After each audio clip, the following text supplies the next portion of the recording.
Update. Would I be the a-hole for asking a paternity test because I don't remember getting her pregnant? Original post. This is more of a request for advice than an am I the a-hole post, but here it is. I, male 35, have been with my wife, female 33, for the last 10 years, and we got married 3 years ago. For the past 6 months, our intimate life has been non-existent, mainly because I travel for work a couple of times a month. When I'm home, I work long hours. I try my best to help with housework and spend time with my wife, but I pass out the second I lie down. My energy level is depleted. My wife quit her job when we got married, so I can't just take a break from work. It was her choice. I had no say in it. Today she told me that she's pregnant. I was shocked because the last time we had sex was many months ago. So I joked, "You got pregnant from cuddling? That's the closest we've had to intimacy." She kept insisting, "Don't you remember?" I told her I honestly didn't. She said, "Well, we started making out, then you kind of passed out. So I just wrote you." "Oh well," and she giggled. I asked her, "While I was passed out?" She said, "No, you were kind of awake. You had a big smile afterward. What's the big deal here?" I told her that I would at least remember some of it. Come on. She got mad and asked if I was accusing her of something. I said no, but I'm just very confused. Am I the a-hole for thinking my wife might have cheated on me? I've been home on occasion, so my traveling hasn't been constant. Do I need her permission to get a paternity test? If she hasn't cheated, why don't I feel happy and joyful? I feel like an a-hole. Now for the top comments before reading the update. So either you cheated or you violated me. Not a-hole. Get the paternity test. And I'm sorry for what's happening to you. Get a paternity test and get tested for STDs as well. In case anyone doesn't know, you can Google STD testing and find local resources for free or low-cost STD testing without having to get a doctor's orders. The testing then comes to you in a confidential way and isn't listed in any of your other health records. It's the best way to make sure everything is okay. I've used STD Check in the past, but your local health department may also offer free or lower cost testing, and Quest Labs appears to have tests you can direct order as a consumer, meaning no order required. So many red flags here. My wife quit her job. I had no say in it. This should be a common decision. You are in a relationship. One partner can't just choose to stop working without the other partner being part of that decision. You kind of passed out, so I just wrote you. Oh well, you were kind of awake. I'm sorry, what am I reading? This is a crime OP. If this really happened, your wife violated you. I can't believe I'm about to say that, but best case scenario, she's a liar and she didn't violate you, and is trying to make you think you are the bio father of that child. I really hope this is what she is doing. Do I need her permission to get a paternity test? For now, you need her permission, yes, because the baby is not born, so you don't have access to it to make a paternity test. I don't know a whole lot about laws, but maybe a judge can force her to have one? If she hasn't cheated, why don't I feel happy and joyful? I think this is the best question you could ask yourself right now. That baby, if it's yours, was made during SA. That baby, if it's not yours, was created with another man. The fact she might have violated you or is lying to you about forcing herself on you is, in my opinion, quite enough to not be thrilled about that child. Also, if you were already unhappy in your marriage and exhausted because you can't take a break from work because she made a one-sided decision to not work, that could also contribute to you not feeling joyful. I'd say you don't have to dig deep to see why this marriage is toxic, OP. Not a-hole. Now for the update. I got a lot of DMs asking for an update. I'll be seeing a lawyer this week and then I can share more. I checked her phone. I'm not proud of it. And yes, she and my brother bonded over feeling like lonely spouses who were neglected by their partners. While I was away for my work trips, he would tell his wife he was working night shifts and would have sleepovers at our place. They both acknowledged how the arrangement felt both right and wrong, as neither of them wanted to leave their spouses, but still enjoyed the physical and emotional aspects of their affair. When I confronted her, she got angry about me going through her phone and said she felt violated. Honestly, I didn't know whether to laugh or cry.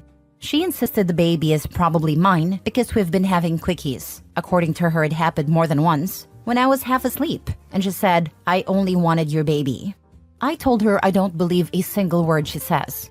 I told her she needs to move out and we'll figure out what to do after a paternity test. I also told her I'm canceling all her extracurricular activities because they're not my responsibility anymore. She said I'm financially abusing her, but to be honest, I really didn't care. I also told her I'm coming to her next baby appointment because I need to talk to our family doctor. She's currently staying at her best friend's place. Today, she messaged me saying she's spotting and blaming me for it, claiming I've stressed her out and increased her chances of miscarriage. She said I'm a crappy father and an abusive spouse. Honestly, I'm not even sure if she's ever been pregnant. I asked if she needed a ride to the hospital or her friend's address so I could take her. She didn't answer. So here I am. I blocked my brother from everywhere. I don't have a brother anymore. Tell your brother's wife everything. I already have. I sent her the screenshots of their messages, then blocked both her and my brother.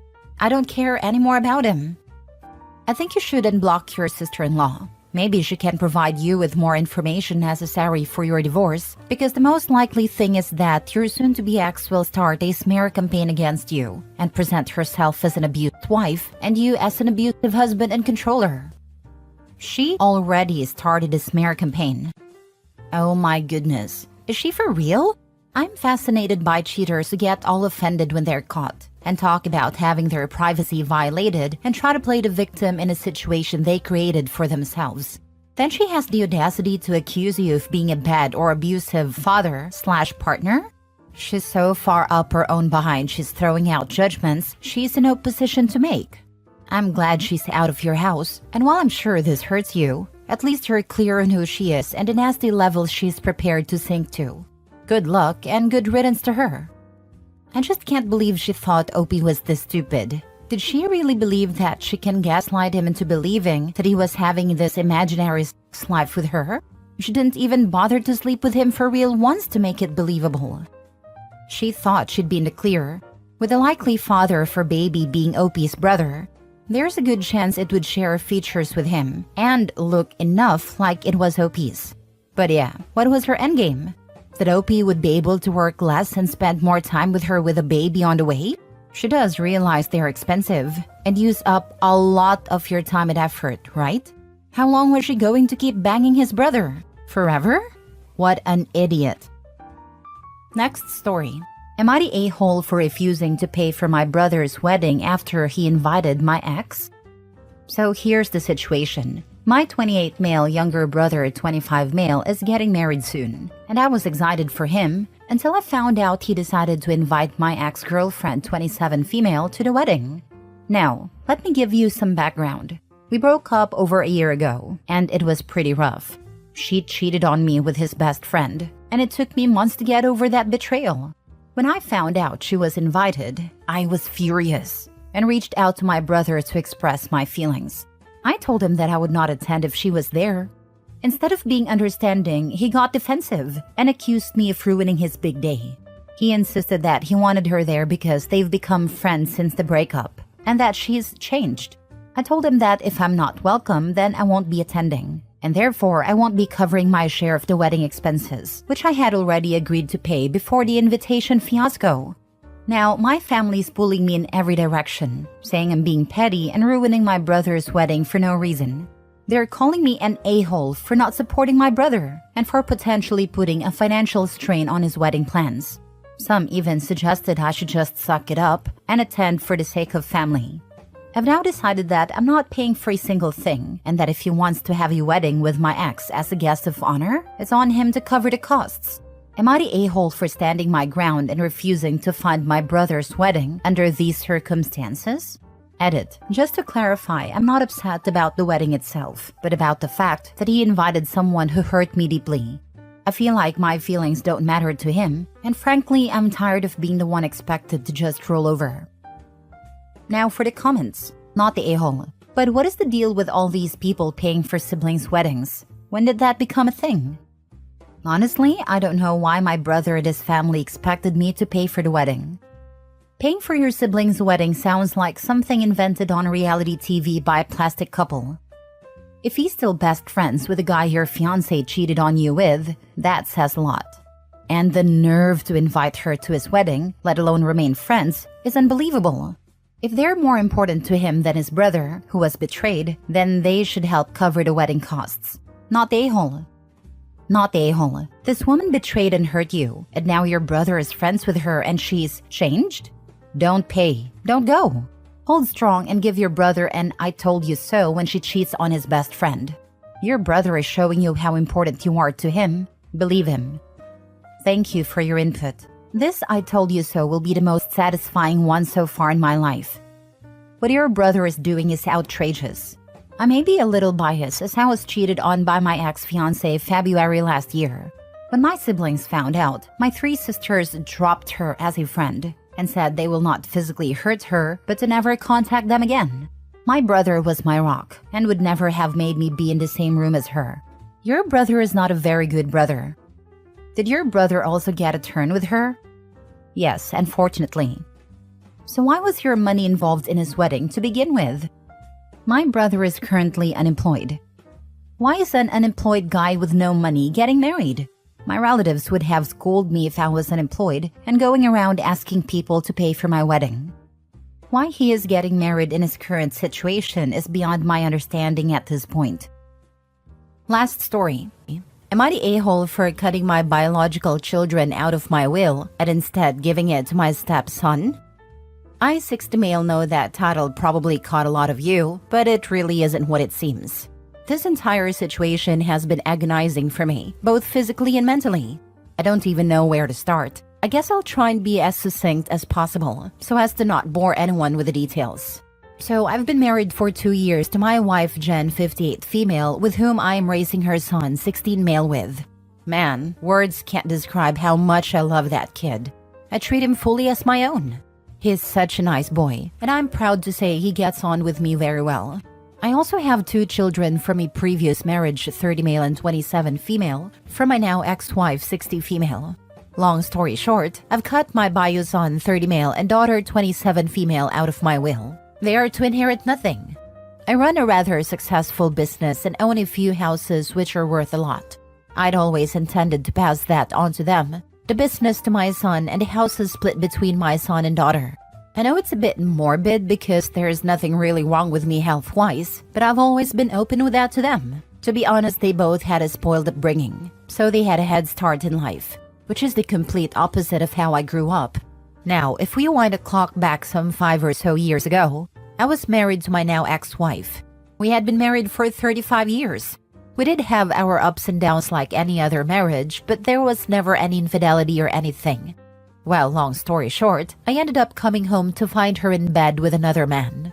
Of all the ways to find out your spouse is cheating on you, that was the one I did not expect. Not because of how disrespectful it was, because at that point respect is out the window, but because of how stupid it was. I did a lot of late work at my office during that time, but truly they weren't that stupid. At that moment, I was seething in rage and had to restrain myself from beating the crap out of that guy. I ended up divorcing her and keeping my distance from her. I needed a lot of therapy and support to get through that. My relationship with my bio kids was still great and they understood what I was going through, or so I thought.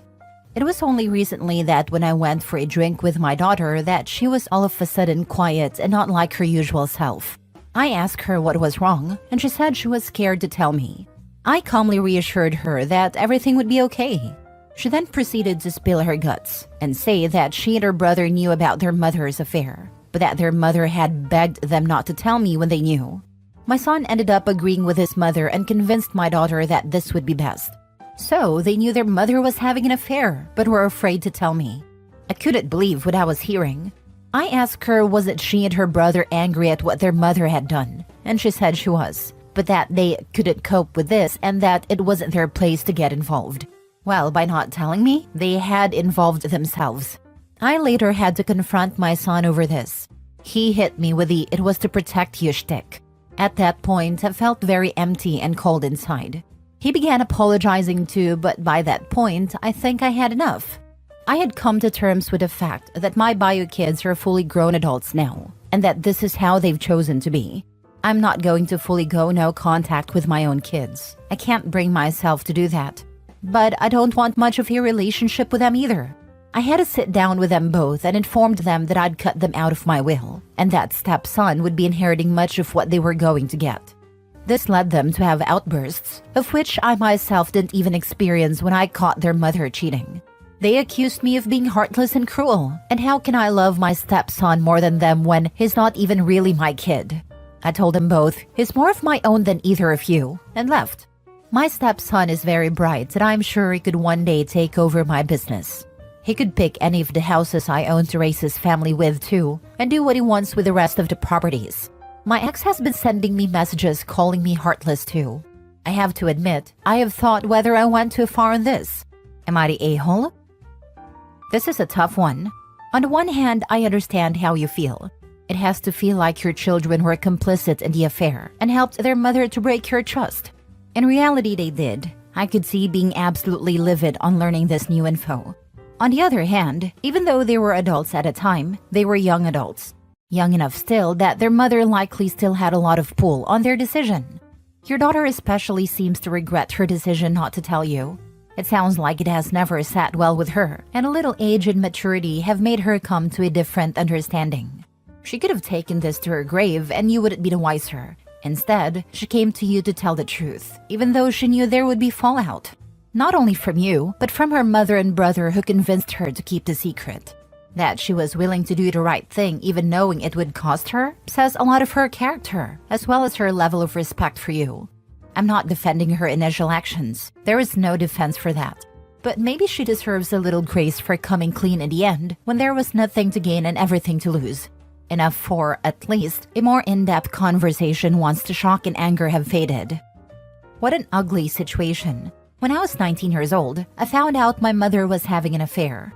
I told my stepdad about the affair. He confronted my mother. My mother lied and told him I was just trying to stir up trouble.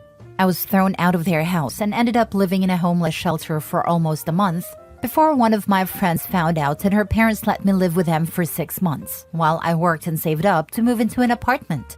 During the month I lived in a homeless shelter, my stepdad found out I was telling the truth when my mother took off with her affair partner. He never apologized to me. He never invited me to move home. He didn't care that the child he raised from the age of 5 was living in a homeless shelter for telling the truth. For a long time, I wished that I had just kept my mouth shut about the affair. As an adult, I have not spoken to my mother or stepfather in over 20 years. He took her back about 3 years later. As an adult, I know that I made a correct decision in telling my stepfather about the affair, no matter what it cost me. And believe me, living in a homeless shelter for almost a month haunts me to this day and affects every financial decision I make. Having said that, I do believe that your children should have told you about the affair. I also understand why they didn't. I do believe that your daughter deserves some grace though, because she did tell you the truth when it would have been easier to keep her mouth shut. I also understand OP's feelings of utter betrayal. I guess in summary, I would just say that I think therapy will help you work through your feelings of betrayal and hopefully can put you on a path where you can gain some perspective into the situation. One final note, your cheating ex-wife calling you heartless? She can go kick rocks barefoot. I genuinely hope you're doing well now. That's a tough hand to be dealt early in life. Life is much better. I am happily married and I have 2 beautiful, now adult, children. As a child of divorced parents, both of whom used me as a pawn in their games, I can tell you that it puts the kids, no matter what their age, in the middle of it, in a very uncomfortable way. I was only 11 when my dad told me to keep a secret from my mom, who of course found out. I was blamed for keeping the secret, even though I was the one who spilled the beans. So I actually did not keep the secret. Your daughter was asked to keep the secret. She felt it was wrong and came clean to you directly. That should count for something. Yeah, I was 12 when I caught my mom cheating. I don't think I ever told my dad. He found out anyway and they got divorced. Even if the kids were in their 20s, it's an awful position to be in, because you have to choose between parents. My sister and I caught my mom cheating on my dad when we were in high school. We didn't say anything because it would devastate my dad. My mom would have beaten the crap out of us, and they would have had a very ugly divorce. I was about to go to college on a scholarship that I was going to have to work my butt off to keep. I definitely didn't need myself in the middle of a crazy divorce. Regardless, parents that dangle a will over their kids' head for any reason is doing it for the drama. Update. Am I the a-hole? My ex-girlfriend told me my current girlfriend sabotaged our relationship. Original post. Hi, 28 male. I'm really confused about the events of the last month. My ex-girlfriend Julie, 29 female, thinks that my current girlfriend Mindy, 28 female, is manipulative and sabotaged our 4-year relationship. I was in a loving relationship with Julie for the last 4 years. We met through some mutual friends. Julie and I were very compatible in terms of our love for outdoor activities and running. We have very similar lifestyles and supported each other well for the last 4 years. We have also been living together for the last 3 years. We even discussed getting married during the summer. Everything was great and I was planning to propose to her over the holidays. However, I started to see changes in behavior in Julie around September. She was acting distant and looked stressed. It was quite noticeable and I was worried. I trust her with all my heart and I could not imagine she would be cheating on me. However, she did spend more time by herself. Around the same time, Julie's friend Mindy messaged me privately and asked me if I could meet with her secretly as she wanted to tell me something about Julie. Mindy and Julie work together, and I have known Mindy ever since I started dating Julie. I was surprised, but to be honest, I assumed the worst. I met her at a cafe after work. She asked me if things were going okay between Julie and me. She told me that Julie told her she was planning to leave me soon. This was a total shock to me. I asked her if there was anyone else that Julie was interested in, and she told me no. Julie confided in her that she was not sure about marrying me. She told me she just had to tell me this as she did not want me to be blindsided. I was devastated. I started putting more effort into making our relationship more exciting and planning more dates, etc. Mindy was also helping me through this time and telling me more about what Julie told her. Eventually, before Thanksgiving, Julie told me that she loved me but she wanted to take a break for a month to live alone. She said that she just wanted to live alone for a month to make sure she wanted to marry me. I was completely heartbroken. I asked her if she wanted to pursue someone else. She told me that was not the case, and I better not do anything stupid either. She loves me with all her heart, but she just wants to stay away from me to make sure that she is marrying me for love, and not because she is used to being with me. I did not understand that at all. I told her that if she is not sure after 4 years if she wants to marry me, then maybe we should just break up. We had a big fight, and broke up after a few days. As our lease was ending, we decided to part ways in December. She got a new apartment and I kept our old apartment and just took her name off the lease. After the breakup, I was feeling very lonely as I was not used to being in the apartment alone. I didn't want to keep on being sad and hence invited a bunch of friends for a New Year's party. I also invited Mindy. We had a good time, but my friends were doing their best to cheer me up. Mindy also mingled with my friends and it was good. Mindy decided to stay back to help me clean up and we hooked up that night. I felt guilty, but Mindy did cheer me up. Since then, we have hung out almost daily at my place. I'm still sad about Julie, but I won't lie that being with Mindy does make me feel happy. She's sweet and caring. Last Sunday, we woke up and someone was banging on the door. I went to open it, and it was Julie. She looked furious and started yelling at me. She kept on accusing me of cheating on her. I told her I most certainly did not cheat on her, and she was the one who broke up with me. Mindy was also at my apartment. Julie was just angry at both of us. She started calling Mindy a manipulative witch and told me that Mindy was the one who suggested to her that she should take some time away from me to understand her true feelings. I calmed her down and asked her to explain herself. She told me that ever since our marriage talk, she told Mindy about it and Mindy kept on asking Julie if she was sure about marrying me. Mindy suggested she take some time to herself to understand her true feelings and that I will understand and give her space. When I said no, Mindy convinced her that I was so controlling that I could not even give her 1 month to herself and convinced her to break up with me. Mindy told me that she did not say any such things, and these were all Julie's ideas, and she was just there during these conversations. She did tell Julie that she told me about some of the things so that I get a chance to make things right with her over the last few months. That made Julie more angry, and she started accusing me of emotionally cheating on her. Julie told me that the last few weeks have made her realize that we were meant to be together, but she now cannot believe I could move on from a 4-year relationship in a week. On one hand, I want to believe Julie, but she broke up with me for no fault of my own. Mindy was there for me when I was down, but now I also doubt her. She suddenly started talking to me out of the blue as we were never really close before, and immediately became my support after the breakup, although Julie was her close friend. Am I the a-hole to emotionally cheat on Julie? Should I have told her about Mindy's texts? Should I have not moved on from her so quickly even though Julie broke up with me? I was just hurting, and Mindy was right there to support me. I need advice from someone with a clear mind on what the heck is going on. Now for the top comments before reading the update. It does sound like Mindy manipulated the situation in her favor. She got Julie out of the picture and you in her bed. Yikes. OP has been played. Both OP and Julie got played. Mindy was playing chess, while OP and Julie were playing checkers. Mindy played you both. It is kind of obvious from what you wrote. Yep, the level of obliviousness from OP is kinda shocking. I bet when in several years, Mindy will go full out Gone Girl on him. He will be all surprised Pikachu face, but there were no red flags at all. In 5 years, we will be here again to, again, call OP an idiot. See you then. Now for the update. I, 28 male, posted last week regarding my girlfriend Julie, 29 female, accusing her friend and coworker Mindy, 28 female, of sabotaging our relationship. Julie broke up with me in December after a 4-year relationship, and Mindy reached out to me when I was feeling down.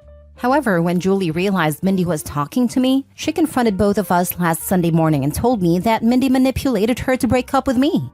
The worst part was, I was not thinking straight after the breakup, and ended up hooking with Mindy after a New Year's party. After the incident, I asked Mindy that I needed some time and did not meet her since. Then I made a following post on Reddit and had 3,000 people call me an idiot. I'm sorry for the long post, but I wanted to say that we were not idiots to not see what happened. You guys read an abridged version of events in 5 minutes, while we lived it for the last 7 months. I messaged Julie every day since then to try and talk to her. She did not reply to my messages. I was not sure if she blocked me. Mindy was constantly trying to message me asking if we could meet and talk about it. On Wednesday, one day after posting, I decided to message Mindy. I told her to tell me everything she said to Julie truthfully. I told her I would go no contact if I found out that she was lying. Mindy wanted to meet in person or talk to me on the phone, but I wanted everything in writing. She messaged me that Julie always said good things about me for all these years. When Julie told her about us talking about getting married in 2024, she was happy for both of us. However, Julie started telling her that she had cold feet and was not sure if she wanted to marry me because of issues she observed about her parents' marriage. One day, Julie told her she wanted to take a break from me. She was not sure about her true feelings for me. That was the time Mindy told me about Julie's behavior as she felt bad for me, as we were already telling our families about the engagement plans. After our fight, she said that Julie was extremely upset and told Mindy that she would never marry me. She said that the only reason Julie came back was when she heard I was moving on, as she's jealous of us. She also said that I was a good guy, and hopefully I see that what we have is something special. I just said okay, and told her I needed time. I kept on messaging Julie once a day to at least talk to her once. It was heartbreaking to think that she may have blocked me and may never talk to me again. On Friday afternoon, Julie finally replied. She said she wanted to meet me and told me she would come to our apartment on Saturday afternoon. I cleaned the place up and was just feeling deep guilt from inside before facing her. When she came in, she looked like a shell of herself and completely broken. I sat on our sofa, but she chose to sit away from me. We asked how we both were, but it was clear that none of us were doing well. I started apologizing, but she stopped me. She asked me to let her finish and not to interrupt her. She had brought her little notebook and had written down things she wanted to say to me. She told me that she truly loved me, but after we discussed getting married, she started feeling scared of the next big step.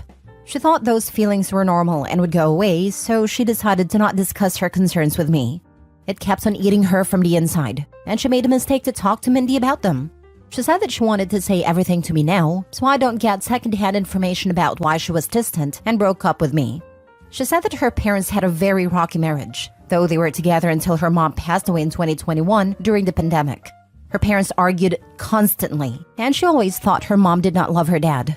However, her mom was extremely dependent on him for everything, and her dad knew it, and hence didn't treat her well. She never wanted to be like her mom after the marriage.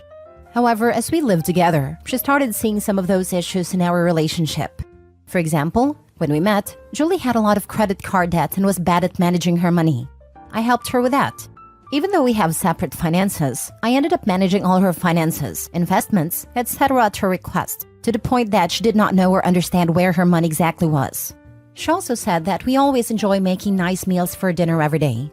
However, whenever I work late, she completely loses any motivation to cook and ends up eating cheese and crackers like a toddler for dinner.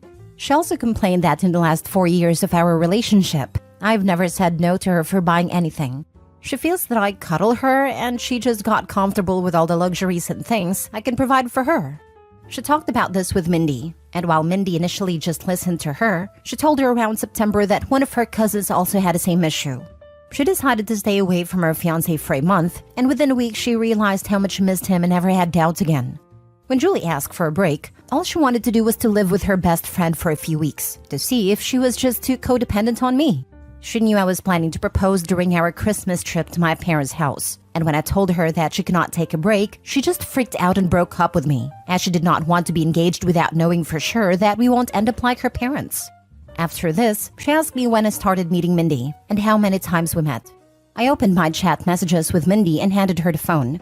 I told her I met Mindy only once in September, where she told me that Julie wanted to break up with me because she was not happy with our relationship. I already had noticed Julie's distant behavior, and when I asked her, the only answer I got was, "I'm fine. We are fine." Due to my insecurities, I tried to hold on to Julie and started cuddling her more, planning more expensive dates, and trying to spend more time at home. When Julie asked me for a break and to stay away from me for a few weeks, I thought that was the final step before the breakup. I broke down and fought with her, which led to our breakup and her moving out. At this point, Julie's voice started cracking up. She asked me when Mindy contacted you after the breakup. I pointed her to the messages. Mindy initially just started sending me memes to cheer me up, and I just used to respond with thanks or thumbs up. However, the messages started getting more frequent, and she offered to talk to me in case I needed help. She asked me what I was doing for Christmas and New Year's, and when I told her I was inviting a few friends, she told me that she does not have any plans for New Year's, and I invited her. Julie stopped me there. She told me she did not need to hear the details after that. She told me that when she moved out of our house after our fight, she thought she was just not ready to get married to me. She stayed with her friend for 2 weeks and then got her new apartment in January. She told me that she was miserable and missed me badly. It became more acute when she moved into the apartment alone and could not stay there for even one night. Her best friend is currently staying with her in the new apartment. She realized she could not live without me within a week of living there. When she asked one of our mutual friends on Saturday about how I was doing, she told her about the party and told her Mindy was there. It did not make sense to her why Mindy would be at the party. She concluded that Mindy and I were having an affair during our relationship, and that was the reason Mindy must have tried to break us apart, by constantly telling her that she should not get married if she had doubts. When she saw Mindy in our apartment on Saturday, she completely broke down. However, when she learned that Mindy was also talking to me and telling me the opposite things, she realized how naive she was to throw everything away without properly talking to me first. As hurt as she is seeing me with Mindy, she also does not want to lose me. She kept on calling herself an idiot and apologizing for not telling her concerns to me sooner. I sat next to her and tried to hug her, but she moved away. She asked me if I was willing to still be together, and I told her I would give anything to get her back. She told me she was also willing to forget what happened, but she had a few conditions. Her first condition was that I cut contact with Mindy. I block her everywhere and never contact her again. If I see her standing in front of me, I act as if she's invisible. I was okay with that. Secondly, she has already signed up for individual therapy and is on the wait list. She wants us to do couples therapy so that we can talk about all the concerns we have and work through them. We also decided to hold off our engagement or marriage until we both can get into couples therapy. I was also okay with that too. Finally, she wanted me to forget last month as a bad nightmare and never talk about it again. And if I ever make a "we were on a break" joke, she will hit me in the face. This was the first time we both smiled. I asked her what she was going to do about Mindy as they worked together. She said the biggest punishment for Mindy is to know that she did not succeed in breaking us up. She wants Mindy to see how happy she is with me. She wants Mindy to be there when she flaunts her engagement ring in the office and gets jealous when we get married. We hugged and I felt so relieved that I had a chance to make things right for her. I asked her to stay and she agreed. The rest of the evening was nice. We ordered DoorDash and watched reruns of Top Chef while cuddling in our couch. In the morning, we discussed moving in back together. I want her to move back to our old apartment, but she wants a fresh start and asked me if I was willing to move into her new apartment. Her new apartment is tiny compared to our current apartment, and also not in the best neighborhood, but we will talk about it more and decide. I also will have to deal with the issue of having two 12-month leases and how to get out of one of them. Currently, Julie went to her apartment after lunch to get some of her stuff for the week, and I'm writing this post. I'm just so lucky that I did not lose Julie despite my terrible actions during the last month. I just hope that I will be able to work things out and get married soon, and this whole incident is a small bump in our perfect relationship. I also don't know how to address the issue where she feels cuddled by my behavior and feels like I'm making her codependent on me. It's just my personality, and I need to work on that during couples therapy. However, any tips from you guys are welcome on how to make her feel less codependent. Honestly, the no talking about the past month is not a good idea. The past month needs to be addressed in couples counseling and worked through, as the entire situation could have been avoided with open and honest communication. I agree with you here. I think there's a place and time to discuss such stuff, and therapy might help us with that. So, what happened to Mindy? No idea. As far as I'm concerned, she does not exist. I would not be surprised if she threw in a pregnancy scare. I really hope you wore a condom. As I said to the original post, that could morph into the miscarriage and need for support. And if that doesn't work, she'll go to Julie and say she was drunk, and it was all him. I don't know how you can make someone who can't even stay alone in their apartment less codependent. She needs her own therapist to make that happen, or she will again blame you for making her that way. She's so afraid of winding up dependent on a man, but can't even lift a finger to cook when OP isn't there to do the actual cooking. Good luck to her. I hope her therapy helps. Last story. Am I the a-hole for telling my 37 male wife's 33 friend that she is married after seeing a text exchange where they were flirting? My wife Amber has always had trouble with her confidence in making friends. As much as I tried to encourage her to go out, she was just never comfortable getting too close to anyone. I was actually pretty excited when she met Bill, 45 male at work. She came home happy telling me she actually made a friend and that she hopes she doesn't scare this one off.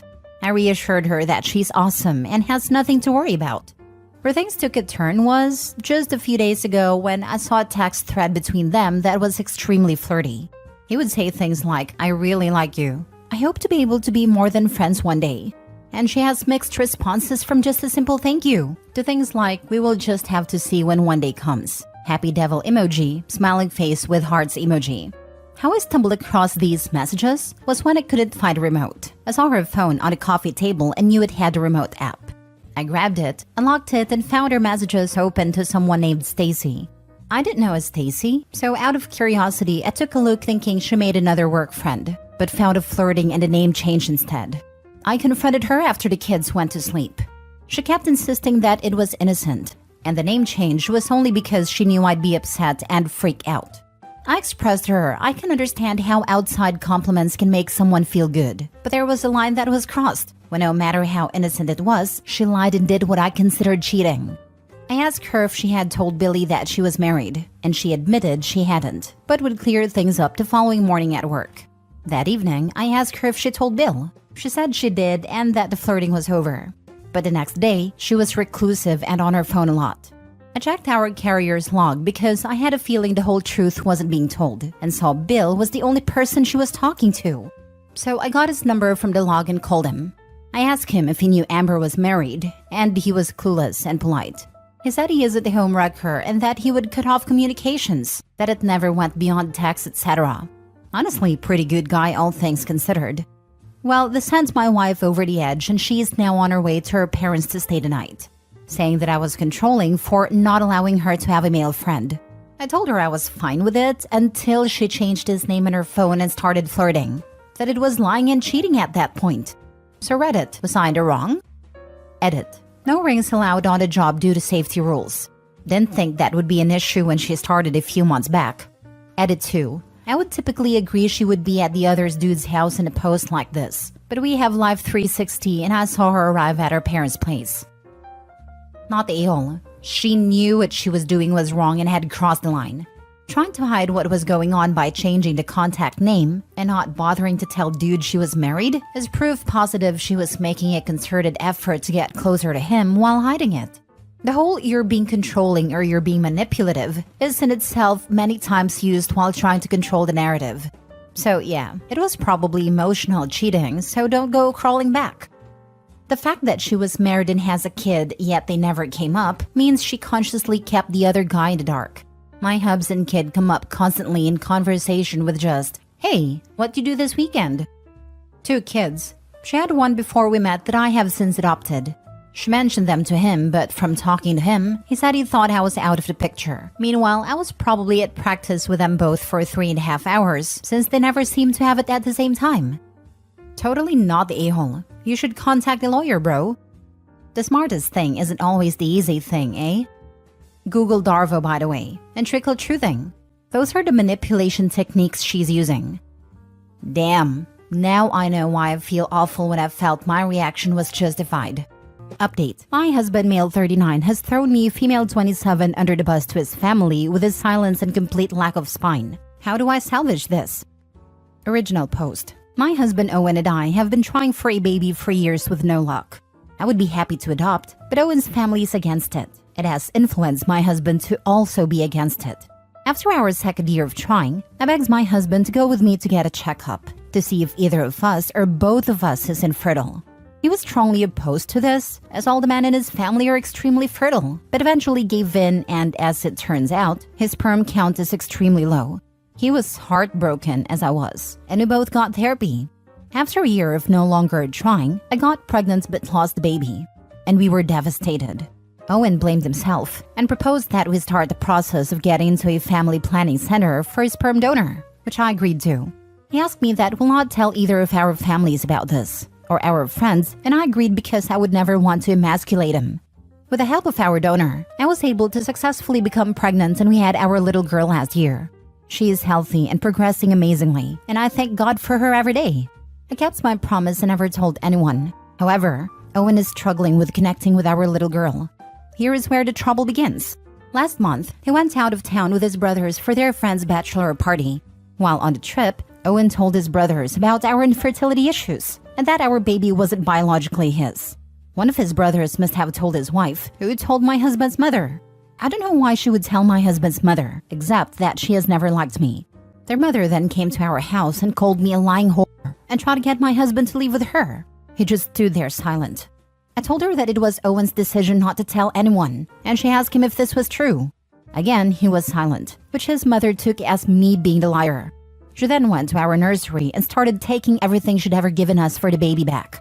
I told her I didn't care about it, and I made more than enough to buy everything she gave us myself, and better quality.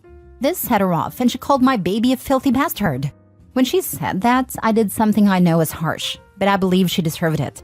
I physically pushed her out the door. I didn't hit her, but I did put my hands on her shoulders, pushing her out the door, and threw all her crappy things out with her. After spirits had calmed down, I realized my husband had said nothing when his mother was berating me, calling me a liar, and when she called our child a filthy bastard. So I asked him why he was silent. He said I wasn't raised to be disrespectful the way I was, and that his mother hadn't said anything that wasn't true. She was just hurtful with what she'd said, and that we should let it go and wait for his mother to forgive us. I told him that I would never let it go, that his mother and anyone who agreed with her was not welcome in our home, and that I don't need to be forgiven when I've done nothing wrong. He then said the house was his, and as the head of the family, it was his decision. I said fine, but why did he allow her to call me a liar and a whore? Those things are not true, and our child shouldn't be called a bastard. He just repeated he would not argue with his mother. After that, I stopped speaking to him and started gathering up my daughter's things and purse, and walked out the door with her. He tried to stop me and told me I couldn't take his daughter anywhere without him, and I lost the little bit of composure I had left. I told him she wasn't his daughter. He had proved he didn't see her as his daughter, when he'd allowed his mother to call her a filthy bastard and told him she wasn't his. He broke down into tears and begged me to come back inside, but at the time I felt nothing.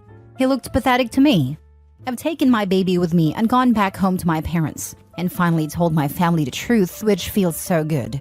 They're completely in support of my decision and are not allowing my spineless husband anywhere near us, as he still refuses to apologize to me or set the record straight with his family. However, I told his sister-in-law that I was close to the truth, and she told the rest of his family. Half of his family is understanding while the other side is on his mother's side, but they're all mad at my husband. I need time to cool down, but I know eventually my husband and I need to figure our marriage out. One thing is for certain, I will not return to his house until he apologizes to me and promises to protect me and his daughter fiercely. I want to see this in action form, starting with him telling his mother what she did was wrong and banning her from coming to see us until she asks for my forgiveness. We were also planning on having more children as he wants a big family, but that is off the table as I don't believe he is ready and we both need to get back into therapy. Now for the top advice before reading the update. I'm confused. Your husband had a low sperm count, but he was still producing, and the IVF clinic normally harvests your husband's sperm and choose the healthiest candidate and then inject it directly into one of your eggs. Why did you decide to get a third-party sperm donor when your husband was still producing sperm, albeit at a much lower quantity? Defective sperm and low sperm counts are not the same thing. A healthy donor was less expensive and had a higher chance of success than IVF. We've had many friends who did IVF and spent hundreds of thousands of dollars, only to have no results and or more miscarriages. We explored all our options thoroughly and he chose this one. We were $300,000 in, and my ex did want to go your route. I did and still have no child to show for it. He was stubborn and wouldn't listen. He did a few other crappy things until I finally left. I'm glad you have a child to hold on to. I'm so sorry. The choice is very difficult between IVF, donor, surrogate, or adoption. I'm glad you are free of your ex. I hope to be free soon as well. Ask yourself this. Do you believe he is capable of changing? Everything he has said and allowed to be said to you is nothing but disrespectful. I'm beginning to conclude he does not love me enough to change or protect us. He most certainly does not love you enough. I would lose my mind if someone were to disrespect my loved ones, but I'm glad it sounds like you have a supportive family. Stay strong. Don't let him disrespect you again. Thank you. My family's very supportive. They are helping me to find new housing and furnishing. I just never prepared to be a single mother, and I know he will fight me every step of the way. He prioritizes his ego and pride over everything else. It's why he refused to adopt. These days, you can't hide adoption. They interview everyone who might be involved, unless you do entirely privately, and it's why he insisted on hiding the sperm donor.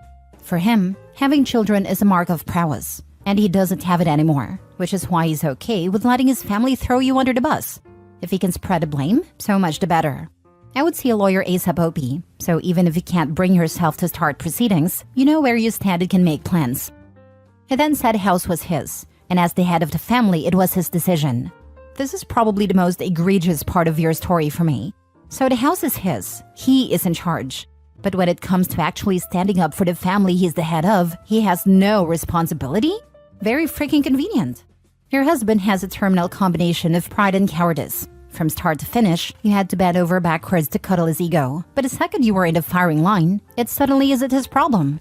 He wants all the benefits of being seen as the big man, with none of the actual behavior to back it up. Pathetic. Then to say you can't take his daughter when he just agreed with his mother that she is a bastard? Boy, bye. If he apologizes, it's going to be mealy-mouthed, and definitely not followed by changed behavior. I would personally start looking for a lawyer now.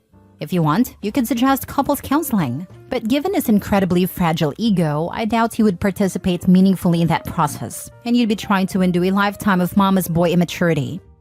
When it told me it was his house and not our house, it hurt me deeply as well. He told me when we got married, he bought our house for me, and that it would always be our house. Now it feels like my whole world was ripped out from under me. But I understand people are allowed to take back their promises. I will be creating my own home that can never be taken away from me. I cannot have this happen again. Let him have his cold, lonely house, with his mother being the only woman to set foot in it. You and your daughter and your family will make a wonderful life away from that. Does he have any redeeming qualities? It does not seem so, and I'm sure you are aware there is nothing worth saving. Please don't allow yourself or your child to continue to be abused by these total a-holes. I will most certainly never allow my baby to be abused verbally or physically, and its redeeming qualities are few. Now for the update. I want to start by thanking those who are so kind. Your words of encouragement and advice were greatly appreciated. Here is my update. Apparently, after I left my husband's house, my mother-in-law, brother-in-law, and sister-in-law accused me of cheating. I'd already begun speaking with a lawyer after Owen refused to tell the truth to his family, but knowing he let them tell other people I cheated is like getting punched in the chest. I'm now renting a nice 2-bedroom apartment. My siblings and their partners have helped me furnish it, and my top priority is ensuring my baby has everything she needs. Currently, I'm working to create a cozy nursery for her and hiring a nanny. Facing the end of my marriage is terrifying, but I'm learning to accept my new reality. When I notified Owen I was going to file for divorce, he started calling and messaging nonstop. His messages ranged from begging me to come home, telling me he will tell the truth and get therapy, again begging to see our baby, and then threatening to drag me home. I told him the divorce was happening whether he liked it or not, because he failed as a husband, and failed even worse as a parent. He then sent photos and videos of my things in the garbage, and him and my brother-in-law trashing the nursery. His exact words, "I don't need it anymore." In the most disturbing video, he threw our baby's car seat in a dumpster. I do not recognize him or his behavior anymore. He claims to miss his daughter and me, but is trying to make his behavior my fault for not doing what I'm told. This is not the man I agreed to marry. The man I married was smart, kind, gentle, thoughtful, and funny. But this vileness from him was waiting for me the moment I didn't obey and take the disrespect from his family to save him from the humiliation of his infertility. Before the fallout with his mother, he was not like this. It's certainly not an excuse, but I believe it all centered on him feeling emasculated and humiliated by his family. I just can't believe he couldn't at least stand up to his family for me and our baby, the one he said he would die for.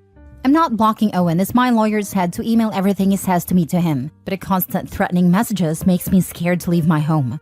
Owen knows where I work and has repeatedly told me he will drag us back if that's what it takes, and that I'm making him do this.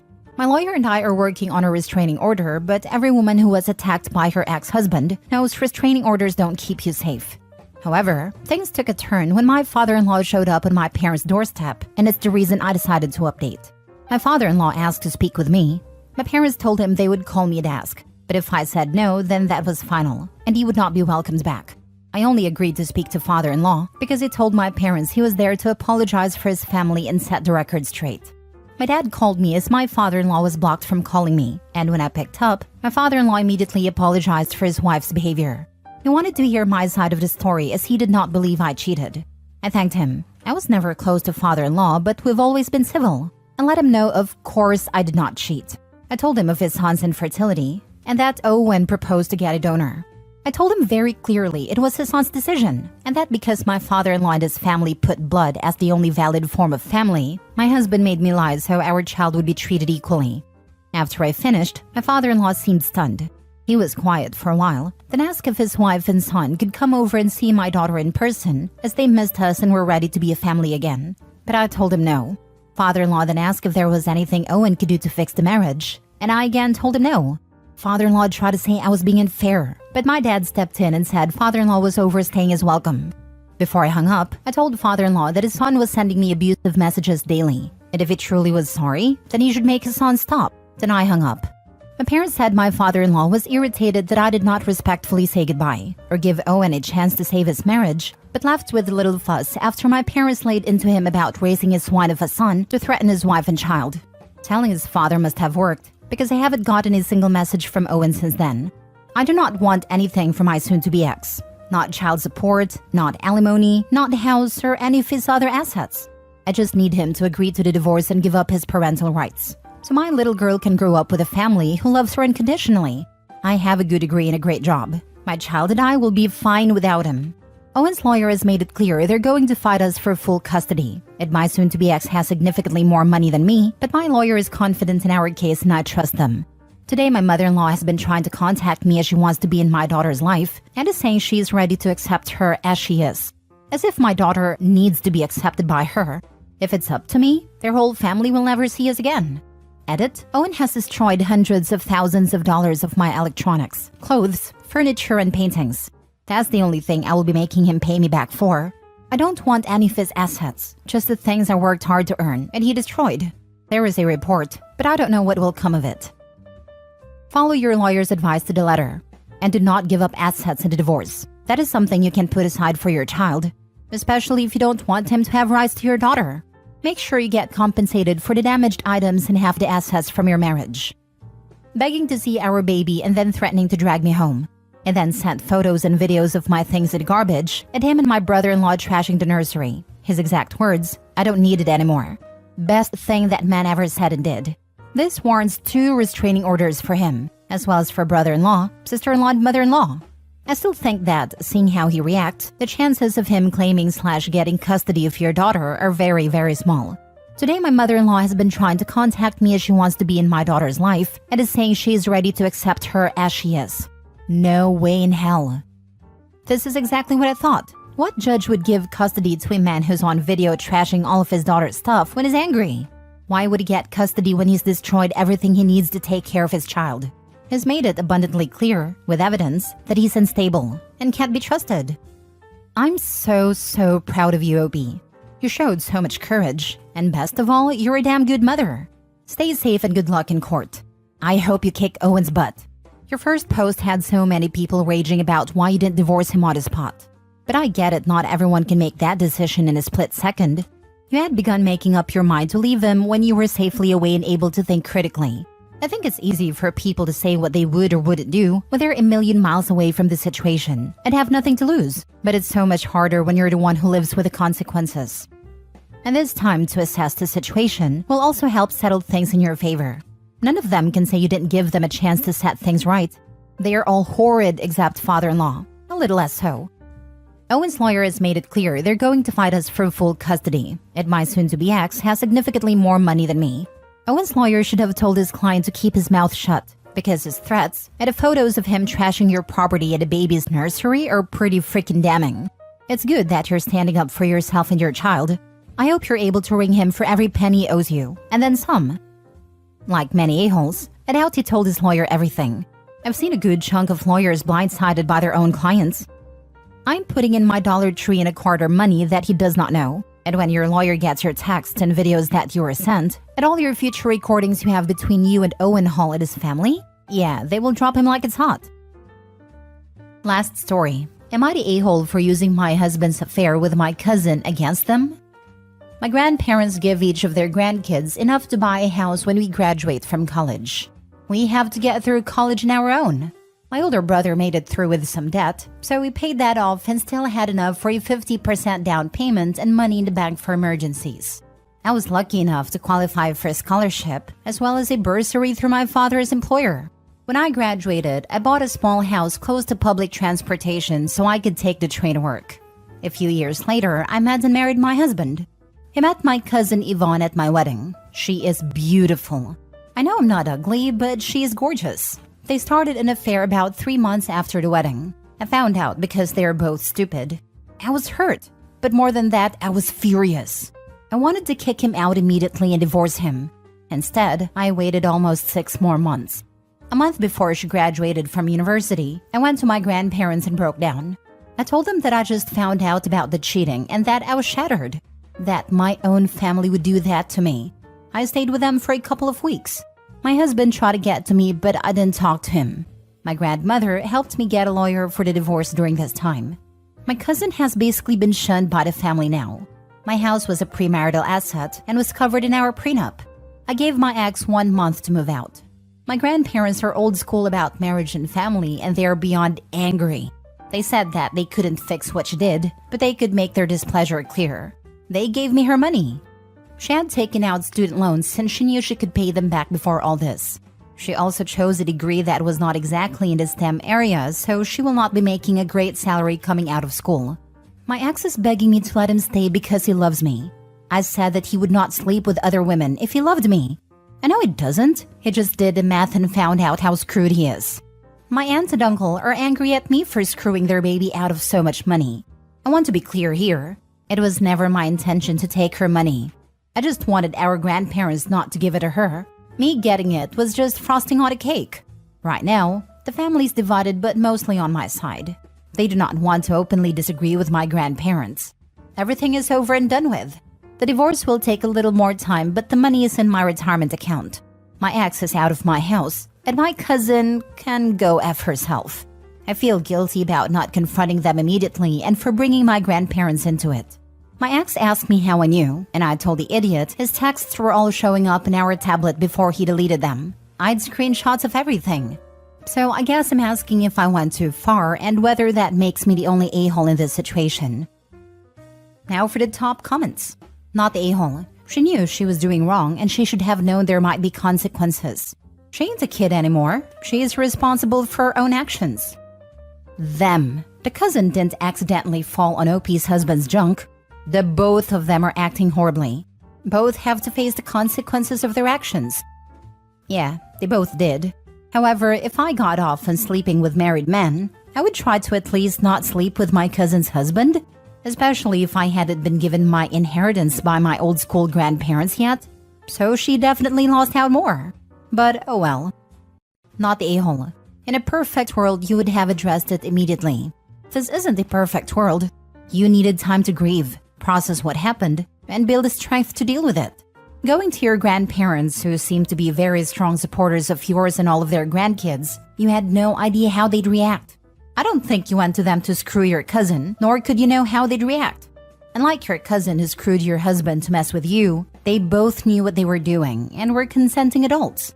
Obviously, her parents aren't going to hold her accountable for her actions. Your grandparents did. Sucks to be her for sleeping with your husband.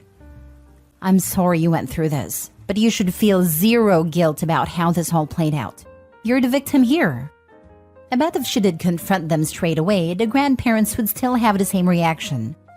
100% agree with you. The grandparents take care of their family, but also hold them accountable. The aunt and uncle don't like it, but the grandparents sound like stand-up folks to me. I ruined my wife's life. Again. Original post. It feels depressingly sad that I feel that I have to turn to random internet strangers for some sort of validation in my rant. My apologies in advance as I try to keep this as vague as possible. I, male 43, tried to do my best to provide for my wife, female 38, and 2 kids, 3, 5, as well as my mother-in-law, and would like to think I'm doing a decent job. Over the years, I worked to improve our family's living situation. Not only did I complete another bachelor's and recently master's in a STEM-related degree, I at the same time worked 2 full-time jobs while completing my second bachelor's and put my wife through school as well. She completed a degree where she could make good money, about 60 to 70K a year in a healthcare field that always has jobs available. But with the birth of our 2 kids, she has since gave up on her career to be a stay-at-home mom for the time being. At first, it was a struggle while I was finishing up my master's. Once I completed it, after our youngest turned 3, my career took a jump up, and we are now able to afford our single-income household in a more feasible manner. We're far from rich, but do okay for a single-income family of 4, a little north of 150K base plus bonuses. The past year, life was overwhelming for my wife. So even though I now work 75% from home, I budgeted to hire a daytime nanny to help her around the house with 1 child, while the other is in school now. My day starts every day around 5:30 to 6 a.m. I get the house ready for the day before the nanny comes at 8 a.m. I get our oldest up and ready for school, breakfast made, and plan out my day, bringing our oldest to drop off and be home in time to let the nanny in. My most recent task at work has me grounded for the next 2 months, meaning I am now 100% work from home. While this is nice, I am busy in meetings all day as my role manages teams on a global scale, as I oversee projects from my industry. For the past 1.5 months, I realized my wife, as much as she says her life is stressful at home, starts at 10 a.m. I asked my mother-in-law and nanny if this was always the case after a week or so of working from home, and they both responded more or less. Sometimes earlier, sometimes later. My wife literally wakes up and cooks, and then scrolls through her phone or shops from home. Which brings me to my gripe. I am glad I am able to provide her that sort of life, since we both grew up lacking in means. I get the possibility of postpartum depression, the stress of having kids, the feeling of being unfulfilled, the fact that I probably am a crappy husband. But for what it's worth, everything is taken care of and then some. I manage the house's finances. She claimed she was too busy to do so. Pay all the household bills. I pay my own personal bills. I pay her bills. Track and perform all the upkeep of our house appliances, cars, pets, etc. And I also help pay for my mother-in-law's medical bills and car note. But apparently, my life is on easy street compared to hers. I can't decompress to her because it seems like she always feels the need to one-up me. I had a bad day, but she had it worse, because I'm lucky I got to go away and work. My feet hurt from walking all day during work travel is nothing compared to her standing and cooking with a child clinging to her. For the past 2 or so years, I've been told I ruined her life, her opportunities, etc. But when I reminded her of what she says, she denies and dodges accountability. My mother-in-law has brought me aside and stated she's noticed a change in both myself and my wife. I have a greater attachment to my kids. And heck, I've hugged the dogs and talked to them more about my life than to my wife. I honestly feel like I am in emotional survival mode, as I am 1 step from moving up the career ladder, and 1 step away from finding love and comfort from the bottom of a whiskey bottle. I'm sure I'll be hearing from the manly men of Reddit about how I'm simping, but I'm not a machine. I just want to know and feel that someone I prioritize, aside from my kids, appreciates and loves me for what I do. I'm sure I'll hear from the stay-at-home moms of Reddit, which is fine. I grew up in a single parent/mother household. It's not easy, and honestly, with the help of her mother and a nanny Monday to Friday for 1 toddler, while another child is at school, can you honestly tell me she's having the typical stay-at-home mother experience? Because neither my friends and colleagues who are single parents can say she is. I'm sure the masses of holier than the Redditors will consider this a poorly written fanfic, but it is what it is.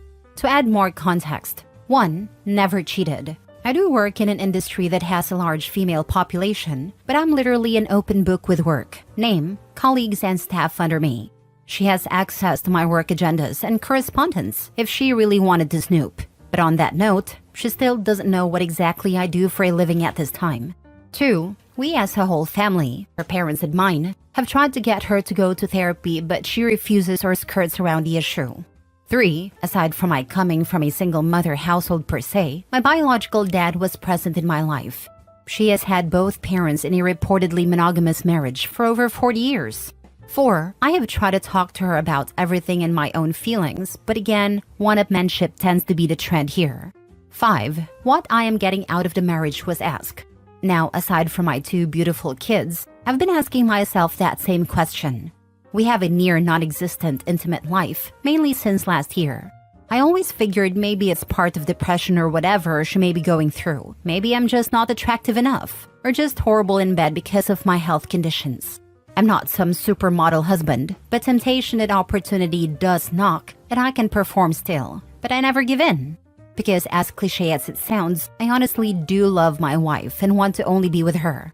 6. I'll give credit where credit is due, as I don't want to sound biased. When I say she wakes up and cooks, she cooks for everyone in the house. Myself, kids, mother-in-law, and even nanny. Aside from breakfast, she cooks all meals and snacks. I typically fast until lunchtime, and our oldest tends to eat a small simple breakfast in case they don't like what school serves that morning. She does load both the kids and her laundry, but seldom folds and puts them up. I typically do my own, and the rest of my clothes I dry clean because they're work clothes. She does keep track of our pantry and fridge, but after she makes the list, I'm the one who goes out and buys everything if not delivered. She does clean our bathrooms and house 50% of the time. The other 50% is done by either mother-in-law or myself, or sometimes nanny if she feels like being extra helpful. 7. Prior to nanny, my mother-in-law was the main help for my wife up until she had unexpected medical needs. So I opted to hire a nanny to help them both, more so when mother-in-law is having treatments and recovering. Now for the top comments before reading the updates. Woman here, if you ever divorce, you are completely welcome to come and ruin my life like that. Straight man here, but I'll also take this type of life ruining if you're willing. I am married, but I am gonna ask my husband if we can adopt you so you can ruin our life. I prefer my children ready to leave the house. Hi, stay-at-home mom here as predicted. She's taking advantage of you. I know taking care of kids is hard, but what is she actually doing? Because from where I'm sitting, it reads like you do everything while she just gripes and complains. Usually to you, about you. Sounds like she's checked out of the marriage and parenting role, and just hasn't asked for a divorce because you're bankrolling her. I don't know if it's PPD, generic depression, or something else. She's miserable and making you miserable alongside her.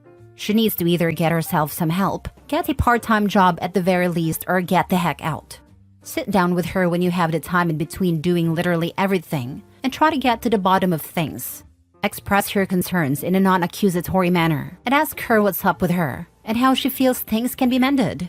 Honestly, if she refuses to talk, blames everything on you still, and/or expects you to put even more work in, your marriage is over. You would be amazed at how much less stress you have when you don't have someone dragging you down and making you feel like crap along the way. I second all of this. I'm also a stay-at-home mom. I don't know why OP's wife doesn't get a job if she's so miserable staying at home. One kid is in school, the other has a nanny. She has life on easy mode. Now for the first update. Not sure if anyone would read this, but thank you for those who have reached out and chit-chatted. While I know I've kept my newfound friends here updated, I figured I'd just update my post and keep it short. I showed my wife my post the following weekend, and she read it and all the comments. Long story short, argument. She left our house to stay with her sister, and I've been a single parent since. It's sad to say, aside from the good nights to our kids, it's all pretty much the same routine. Nothing much else to say other than thank you for all the kind words of encouragement. Just need to add, this post got bigger than I expected from a venting post, but I've responded to a few comments. Nonetheless, thank you for the comments and DMs, and more so for the offers to let me ruin your life. Haha. It's been the highlight of my days/night as I sit here drinking with my dog while everyone else is asleep. Now for the second update. First of all, thank you for all the comments and DMs. Some context and clarification since admittingly my post was emotionally charged, since I typed it up after another argument. Post-birth, our kid's pediatrician's office gave my wife those postpartum depression screening forms, and during the time of both, she scored pretty high and was suggested to see a therapist. With our second child, she scored significantly higher, and we, or should I say, I made an effort to get her the help she needs. She refused, so entered mother-in-law and nanny for support. I know what people will say/think, but this is one of the reasons I am not 100% ready to just give up and file our life together away. Also, I know silently suffering in the near and long run for our kids' future will not add to a healthy atmosphere, but neither would a bitter and hate-filled divorce. I know some have compared it to the ripping off a bandage, saying it'll hurt at first but then pain goes away, but I'd rather try to spare my kids thinking that their parents ended up hating each other because of them, or something along those lines. I've told a few people I talked to in DM since my last post. A little more insight in my personal life. Prior to my promotion, I was a project manager, managing teams and budgets, so out of habit I planned for a lot of what-ifs. That being said, I made a number of contingency plans if things sadly went south. So yes, I have talked to a lawyer. 3 actually. Know our rights and what each of us are entitled to. Have a draft settlement created and on hold until I feel I need to use it. I know what I want, and I'm willing to offer more than what is fair for our kids' well-being, but also have a plan if we end up going to court. It's 100% on me that I'm suffering in silence, but I'm too stubborn to just give up. So while I am venting, I don't expect anyone to feel sorry for me. I endure it to keep the norm our kids know, ensure my mother-in-law's treatments go uninterrupted, and of course the hope my wife would finally be open to give therapy a shot, and climb together to a better place. Thank you all again. I just wanted to update those who have been kind enough to check up via DM and comments. Apologies in advance for the lengthy post. It's a bit of irony and coincidence that I made a follow-up from the update on May 6 I made on my original post during Men's Mental Health Awareness Month. But I could really use another outlet outside of my therapist. My apologies if this isn't the storybook ending/destroying of a relationship people were hoping for. To save you a read, wife left, came back like nothing happened. She made it about her. Nothing's changed. I'm continuing to be suffering mentally knowing nothing will change while trying to keep it together for our kids. Lots of takeout. The day after she packed up and left, my wife attempted to come back and take the kids with her to her sister's. Naturally, I was against this, and thankfully so was her whole family, including her sister. Not only was it not fair to our kids for her to sweep them away into a home that's not theirs, but to put that financial and housing stress on the rest of her family since she doesn't work, and her sister and her family, husband and 3 kids, stays with her dad in the house they grew up in. After a little over a week of being away, I guess she cooled off, so she just decided that it would be fine if she walked in the door with her bags, as if she just came back from Target. She came into my office while I was working and angrily stared at me while I sat on a conference call meeting with my team, and I couldn't just jump off as this is a busy time of the quarter for us. I guess that didn't sit well with her, because once I took off my headset and closed my laptop, she started yelling at me about how much I really don't care about her and her well-being overall. At that moment, I couldn't do anything more than look at her and just shake my head. Mother-in-law came in after hearing my wife yelling and pulled her away, telling her to not bother me, while our nanny kept our youngest away from it all on the other side of the house. That night after the kids were put to bed, I sat in my office by myself with a drink, as I have been doing for the past nights, and my wife came in. We talked, we argued, we cried, we drank. One thing led to another and we were in bed. I wish I could say that was our making up, but the next sobering morning as we laid there, she went on about how hard it was for her the time she was gone. Literally, it was about her struggles, staying at her family house in her old room with her dad and sister's family. How lucky I am to be able to stay here and do this and that, and buy this or do that and not stress as much as they did. How easy my and everyone else's in our family lives are compared to hers, even though we had similar upbringings. My mind and heart broke that morning. I've been spiraling down since then, and this last week I made another attempt to reconcile and talk things out. but I was met with a shouting match while trying to express my current stress and anxieties with life and work in general. Wife: well, do you know how hard this is all for me? You're supposed to help me be happy. Me: so when it comes to my happiness, stress, needs, and overall well-being, F me, get over it, right? Wife: we all have our own problems. You need to figure it out and get over them. I don't know who the woman I am at home with is, but that wasn't the woman I married and vowed to spend my life with and raise our kids together. Since that conversation, I've been noticeably distant with her. I've been sleeping in my office or in the couch or with my kids in their bed after putting either one of them to sleep. Still doesn't change her starting her day at 10 a.m. and sitting on her phone talking to her mom groups between cooking meals, with the kids in both mother-in-law and nanny's care. Nothing has changed, and I doubt anything will change. Sadly, I think even if we got a divorce, nothing would change or feel different anyway, since during my wife's leaving, the day seemed like any other day, except with a little more takeout than usual. My main fear there isn't that I wouldn't just lose my wife, I'd lose my kids in the process. So I guess it's sad to say the grand finale to my story, with like a lot of men and some women I've talked to here, I'll just continue to smile and suffer in silence. You are teaching your kids that a home without love is okay. Stop. If nothing changed with her gone, divorce her and get over it. Then start living for yourself and your kids. You really are just being a coward at this point. Why would you not just get a divorce, for Pete's sake? If it's for the kids, this is the worst thing for the kids. Imagine growing up thinking this is what adult relationships are supposed to be like. Those kids are being programmed to accept terrible relationships as the norm. I feel so bad for them. Nothing has changed because you won't change it. It all starts and ends with you. Until you realize you're the only one who can change your own destiny, nothing will ever change. Take control. Take back your life. My parents had a toxic marriage, and my sibling and I begged them to get a divorce. My dad finally moved out, and everyone breathed a sigh of relief, including my dad. My parents got along great after that, and everyone was happy. Staying together for the children just makes everyone miserable. I've seen more ugly divorces than good ones like the one you described. OP's wife seems manipulative as hell. She will 100% poison these kids' mind in order to make herself out to be the victim, while he is the villain. Last story. I'm ghosting my girlfriend, and I don't care if I'm wrong for it anymore. I'm just done. It's stupid, it's dumb, it's a bad reason, but I cannot freaking take it anymore. My blood pressure has legit been spiking over this recently, and I cannot keep this up. I cannot do it. We've been together for close to a year, and this problem has only come up over the past 2 months. She never did this crap when we first got together, and I don't know why she freaking started.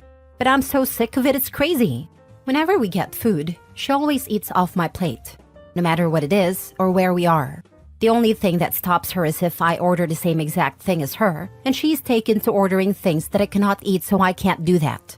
If I tell her to stop in the moment, she just laughs, and when I talk to her about it privately, she blows me off because it isn't a big deal. But it is to me, goddammit. I have a history of food insecurity, which makes it a lot worse, and I've tried to explain that. But then she's snapping that I'm being condescending, and I just can't. Most recently, she had a plate full of her pizza on the table and had eaten over half of my medium pepperoni. And I was so mad, I just grabbed 2 slices off her plate without asking, which made her go into shock for a moment, before screaming and acting like I had freaking slapped her in the face or something, spitting and going red in the face. You don't even like olives, you freaking a-hole? You always have to be right about everything, you prick. You can't just let me have this one freaking thing? As if I had been the one consistently stealing from her for months. I just went cold, tossed the pizza back on her plate, not at her, as she was in my face, screaming and a ways away from the plate. And then I just left the apartment. She claims there was no reason to get violent over text, but I knew then that I was freaking done. I've never raised a hand nor my voice to her, and lightly tossing pizza on a plate across the room while she screams into my face is violent? Nah, I'm getting away from her. She's now tried to apologize, but I'm not going near her again, or answering any messages/calls from her. God only knows if she'll decide to call the cops and have me arrested for my violent behavior, and I'm not chancing it. If I'm so freaking awful and violent, she can get away from me, and be safe to steal constantly from other people. I know ghosting is wrong. I've been through it before, but after that, I don't know if I trust myself to speak to her cordially again. I want to scream and curse back, but that isn't who I am and not how I was raised. I don't like the person she's turned into, and I hate the person she's turning me into. Now for the top advice. You're good. She knows what you did. She knows how much it bothered you. She decided it was fun to do it anyway. Just block her on everything and move on. She gets her kicks from passive-aggressive behavior, and it's bullying too. Lose her. It's abuse, and it gets worse over time. I was trapped in a relationship with a woman similar to this. It wasn't about sharing food, but she'd used this technique in other ways. And over the course of 3 years, it evolved into a form of Stockholm Syndrome, in which she was gaslighting me, then verbally, and finally physically abusing me, until I left. I'm actually texting with one of my best friends that I helped get away from a woman like this about a year ago. He is still struggling. He definitely has PTSD. He is falling into the deepest depression I've ever seen him in, and it's just a constant effort to try to pull him out. When someone you love so much messes with your sense of self and reality, it can truly break you. I hope you're happy and okay now. Relationship advice. Update. I, 25 female, just got dumped by my 29 male boyfriend. He's now dating his best friend, 28 female, of 10 years. Original story. Sorry if this is long, but want to detail accurately. I just went through a breakup, and my ex is now with his best friend. I had always had reservations with their friendship. She was always overly flirty with him and would stake her claim on him through passive-aggressive comments. I brought it up once in a cool-like manner, and he just said that's how she is with everyone. I let it slide for about a year because I didn't want to come off as insecure. Most men don't pick up on how women can be passive-aggressive towards each other, so I figured I'd take the high road and ignore her. He also never gave me a reason to even think that he thought of her like that. However, she threw him a surprise birthday party a week before his actual birthday and did not tell me or invite me. He was confused as to why I wasn't there, and she told him that I didn't like his friends and refused to attend. He called me while he was there and drunkenly expressed how sad he was about my behavior. I could hear his best friend at the back basically cackling and yelling at him to not give me any more attention, and that I was a horrible girlfriend. The next day, I tried calling him but got straight to voicemail. My text went straight to green also, so I was sure he blocked me. Luckily, I am close friends with his sister, who coincidentally was also not invited to the surprise party. The best friend doesn't like his sister. His sister told my boyfriend everything from my point, but his best friend swears she invited me and sent me and his sister the paperless post, and it must have just been an accident/mishap. After that day, he started acting really distant towards me. I asked him if anything was going on with his best friend. He said no. He loved me and understood that the whole party thing was an accident. I tried to remain calm and told him that I don't like the idea of his friends thinking I dislike them, and even said maybe I should reach out to her and we could grab coffee. He was all for it, but she never texted me back. I made sure not to say anything negative about his best friend and ultimately told him I agree, it must have been an accident, which I didn't think at all. 2 weeks later, he's still distant during that time. He sits me down and says it's over, after 2 years. I was calm, but asked what triggered this and asked if his best friend had anything to do with the breakup. He said that yes, she did, but he promised nothing physical happened with them while we were dating, but that he had developed feelings. He said that it just happened. They've been friends for over 10 years. So why didn't they date before? He said he never thought of her romantically until a few weeks ago.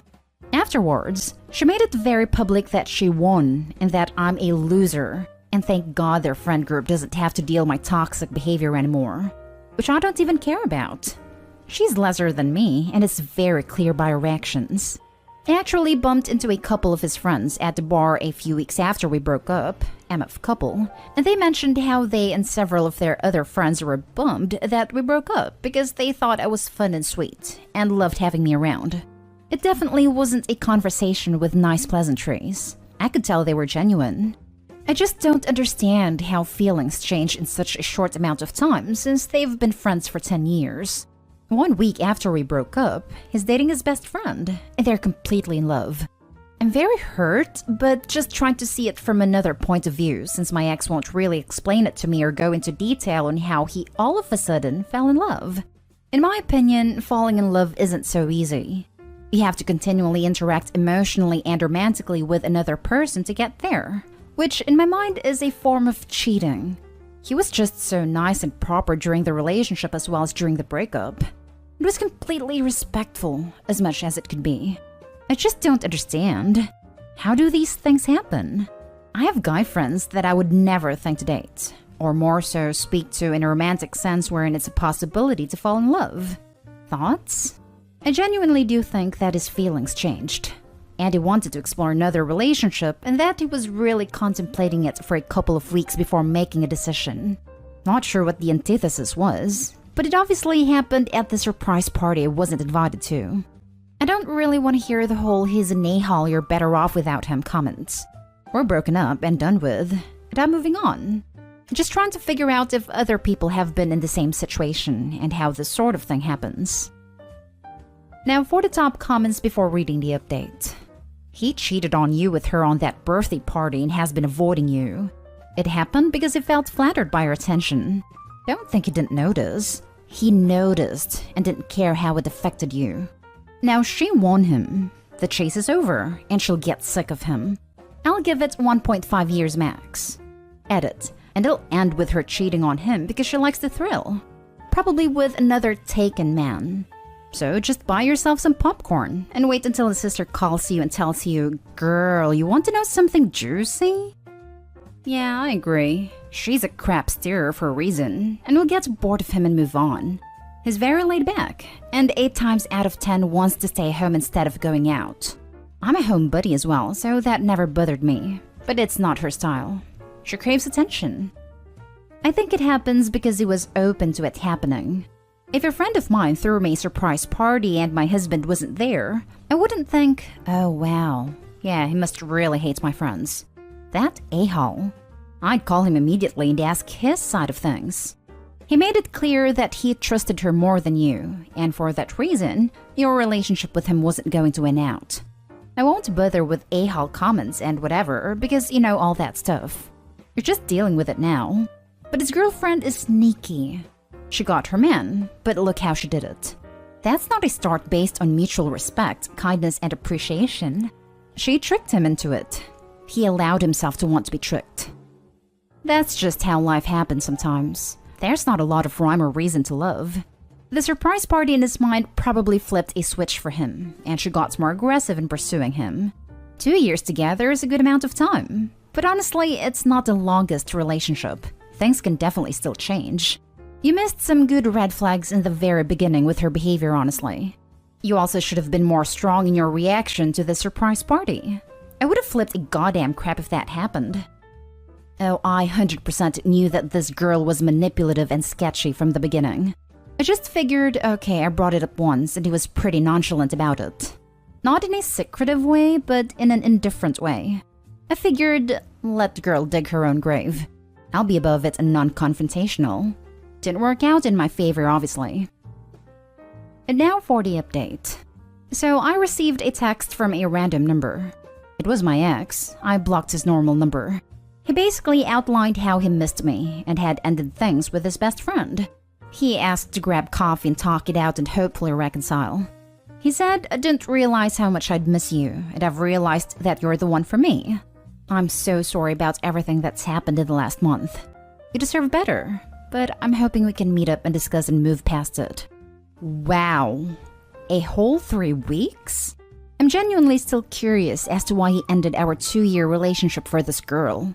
I knew she was trouble, knew it wouldn't last, but didn't think it would be a measly 3 weeks. I'm fuming. He's essentially asking to get back together after sleeping with his best friend, and now he has clarity over the situation and figured out that she's not what he wanted. I still think he's the one of the nicest men I've ever met and fell victim to another girl's manipulation. But screw him. He's 31 years old. Do better. And just a PSA to anyone out there who would contemplate this type of thing: don't. Edit. I know it seems weird to say he is the nicest person ever. What I meant is, he's a good person and he massively messed up. I know he regrets it, as he should, but I wouldn't label him as a cheater or someone who played with my feelings.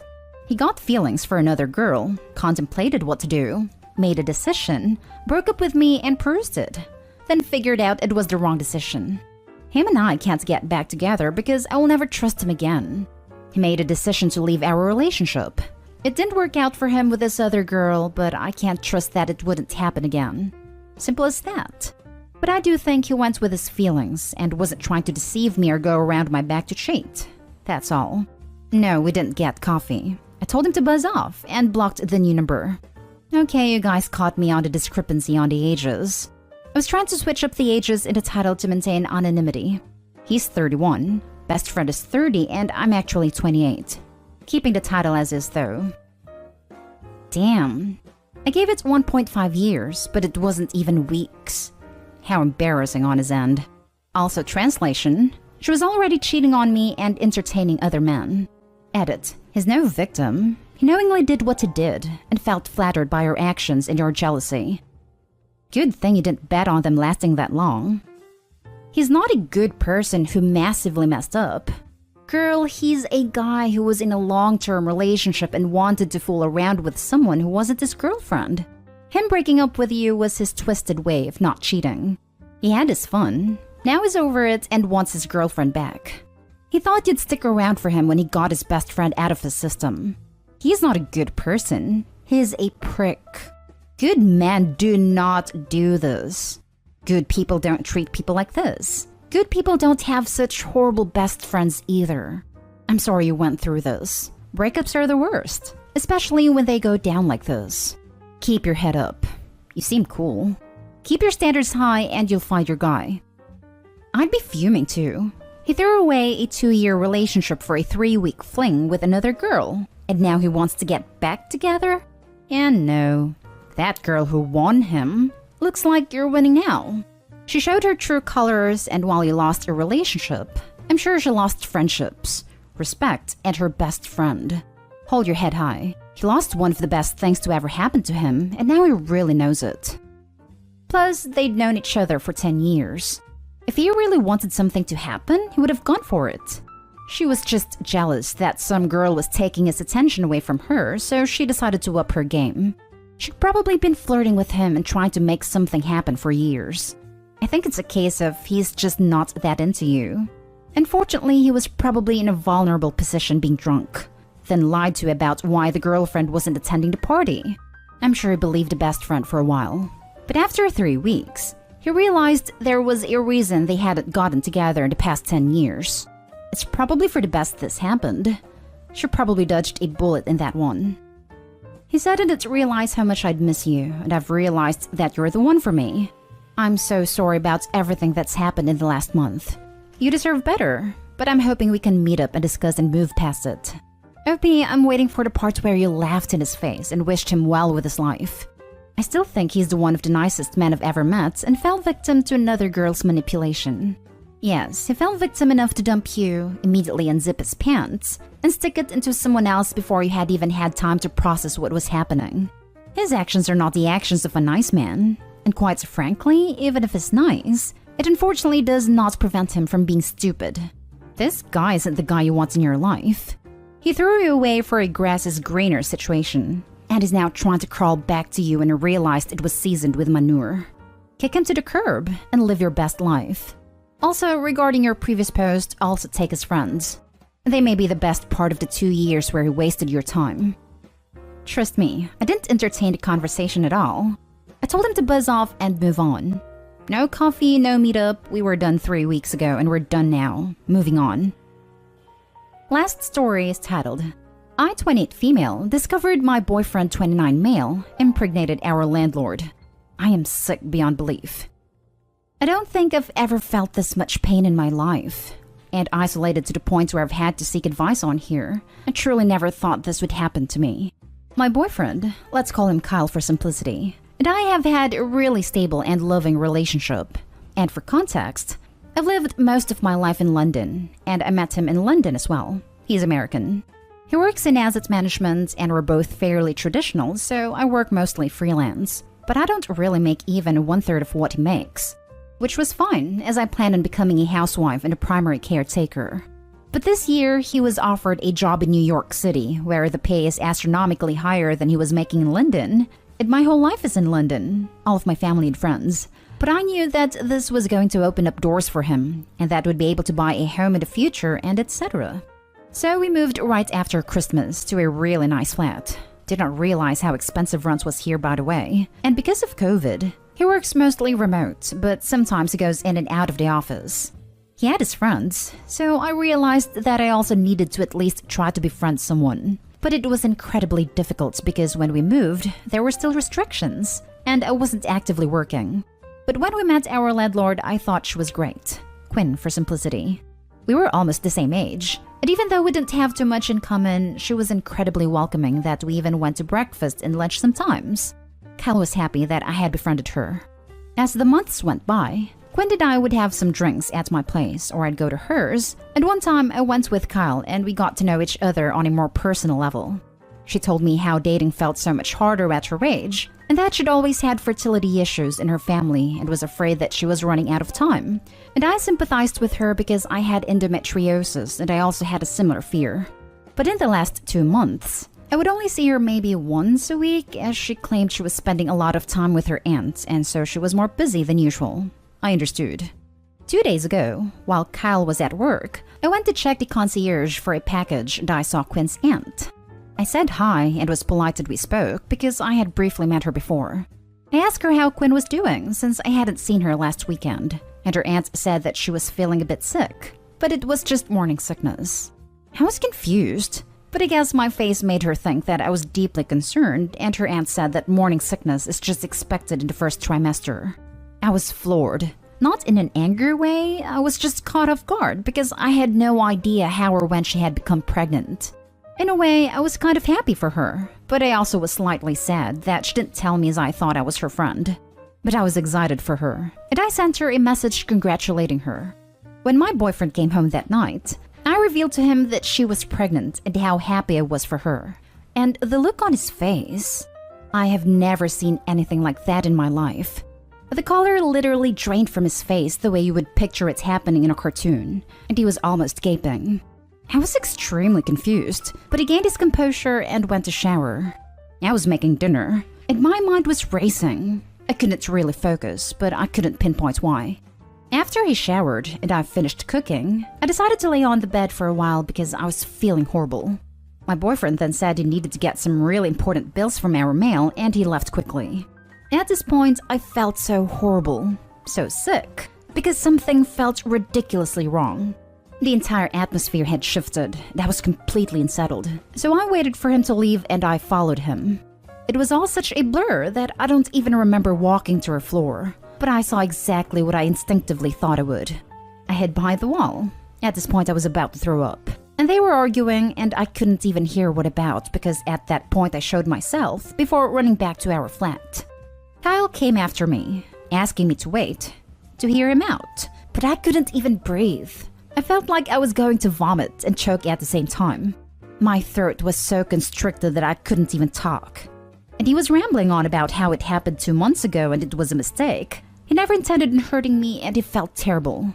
He said that it didn't mean anything, that Quinn literally meant nothing to him, and it was a one-time thing. And he didn't know she was pregnant, and he was having a hard time processing that she was even pregnant in the first place. I told him to sleep on the couch, and I practically cried into my pillow all night. It's been 2 days since. I haven't left my bed and I can't eat. It feels like it will just come up, and I haven't been able to speak to him since. He comes to the door and asks me to at least hear him out and give him a chance in that we can work things out. Quinn sent me a message that I haven't read. I've given up my entire life and moved to a foreign country, and my name is on the lease.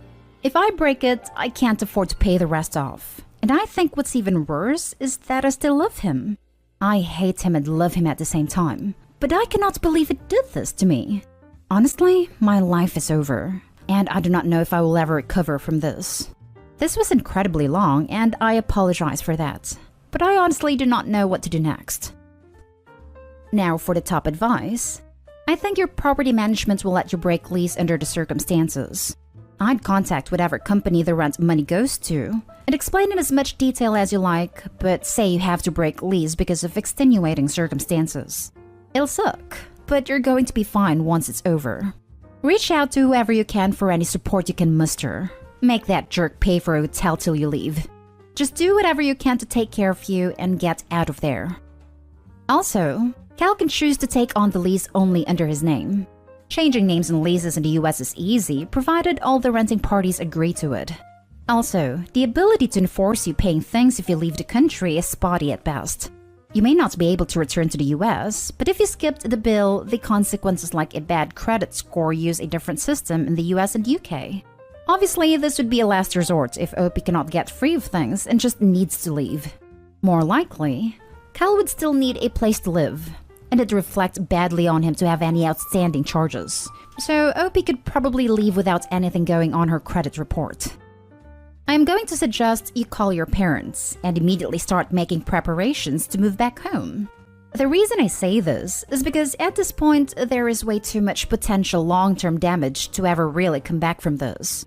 Think about it. Even if you do decide to forgive him and make this relationship work, what happens if this baby is born? That is his child. That woman is also the mother of his child. He is going to have to parent the baby or pay child support, and those two will forever be in your lives. A child that isn't yours? A woman that destroyed your relationship constantly there. That is way too much emotional trauma. I know you probably want to ask him all the typical questions those of who have been cheated on ask. Why? How could you do this? Do you love him/her, etc.? But trust me, cheaters rarely tell the whole story, and 99% of the time, even when they do, it's going to be information that is difficult to hear and will probably do more damage. Take some time to heal, reflect on your life, and start to try and develop yourself independently. You're rightfully grieving, but right now take some time to let it all out, then start making the steps necessary to leave. You're young. You don't need to be looking towards a future or marriage with someone who has shown you who they really are. Update. My fiancé invited his ex-situationship to our wedding behind my back. Original post. I, 23 female, I'm getting married in January and just found out that my fiancé Mark, 25 male, invited his old situationship to our wedding without consulting me. For context, Mark and I met on a dating app 2 years ago, shortly after he had broken up with someone. To be honest, it's quite confusing what he and Tracy, 22 female, had. They met through a mutual friend and developed feelings for each other. Mark told me they never officially dated or slept together, but it was more than just friendship. To this day, he still keeps her love letters and gifts, and sometimes talks about her. After their breakup, they try to stay in contact as friends, but Tracy ghosted him once she found out we had started dating. From what I've seen on her social media, she's currently in a relationship, so I'm not worried about her trying to get back with my fiancé. They haven't been in contact for 2 years, but he still has her phone number and email. I discovered that Mark had invited her to our wedding when I double-checked our guest list and found her name. While I know Tracy isn't a threat to our relationship, the fact that Mark invited her without telling me makes me feel uneasy about the wedding. He insists he doesn't have any feelings for her, yet he went out of his way to send her an invitation. Maybe I'm just being insecure, but I'm starting to worry that he might not be completely over her. I don't want to lose him. Now for the top advice before reading the updates. He's probably not over her, especially since they were never a thing. For him, she might be the one that got away. If I were OP, I would have a very serious talk with him. I don't get why he is never over her, especially if they were never a thing.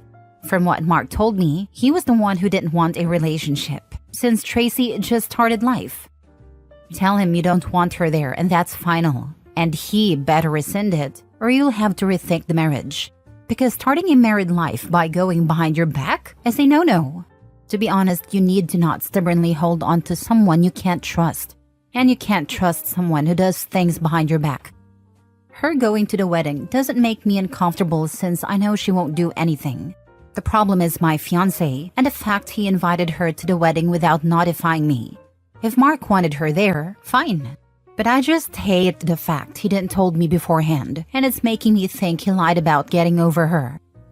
OP, doesn't it make you wonder if he's really over her?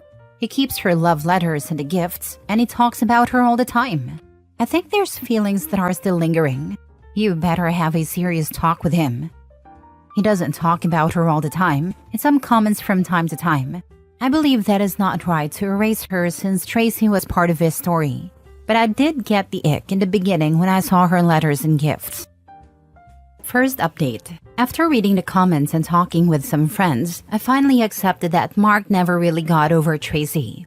At first, I was in denial, but I decided to meet with Tom, 24 male, Mark's best friend for years, to understand what really happened between them. Tom told me that Tracy and Mark met through mutual friends when she had just started university at 17, while Mark was already close to graduating. They stayed friends for 2 years, and during that time, romantic feelings began to develop. Mark was already working, and since Tracy was still in college, he wanted to wait until after her graduation to officially date her. Even though they weren't officially a couple, they exchanged love letters, gave each other gifts, and spent almost every holiday together. According to Tom, everyone in their friend group thought they would eventually get married because they were so sweet together, so their breakup came as a shock. Tracy was the one who ended things because their religious values didn't align. She wanted to save herself for marriage. They decided it would be better to go their separate ways, with the possibility of trying again in the future. After Mark and I started dating, Tracy realized there was no point in waiting for him any longer, so she began seeing other people and blocked him on everything except email, wanting a fresh start. It became clear to me that Mark was still holding on to hope that Tracy would come back to him someday, because of their previous talks about trying again after a few years. This realization hurt so much because I truly loved him. I haven't confronted him yet because I'm still shaken up, and I'm not sure if this marriage will happen. I will update again once I calm down and talk to him. Why have you not asked him why she was added to the invite list yet? There could be a reasonable explanation. I don't want to break down in front of him while asking. I need to cool off first. But you talked to his best friend? You know Tom is going to give him a heads up. I wanted to know the nature of their relationship first. Well, I think a positive is that Tom's version lines up with Mark's.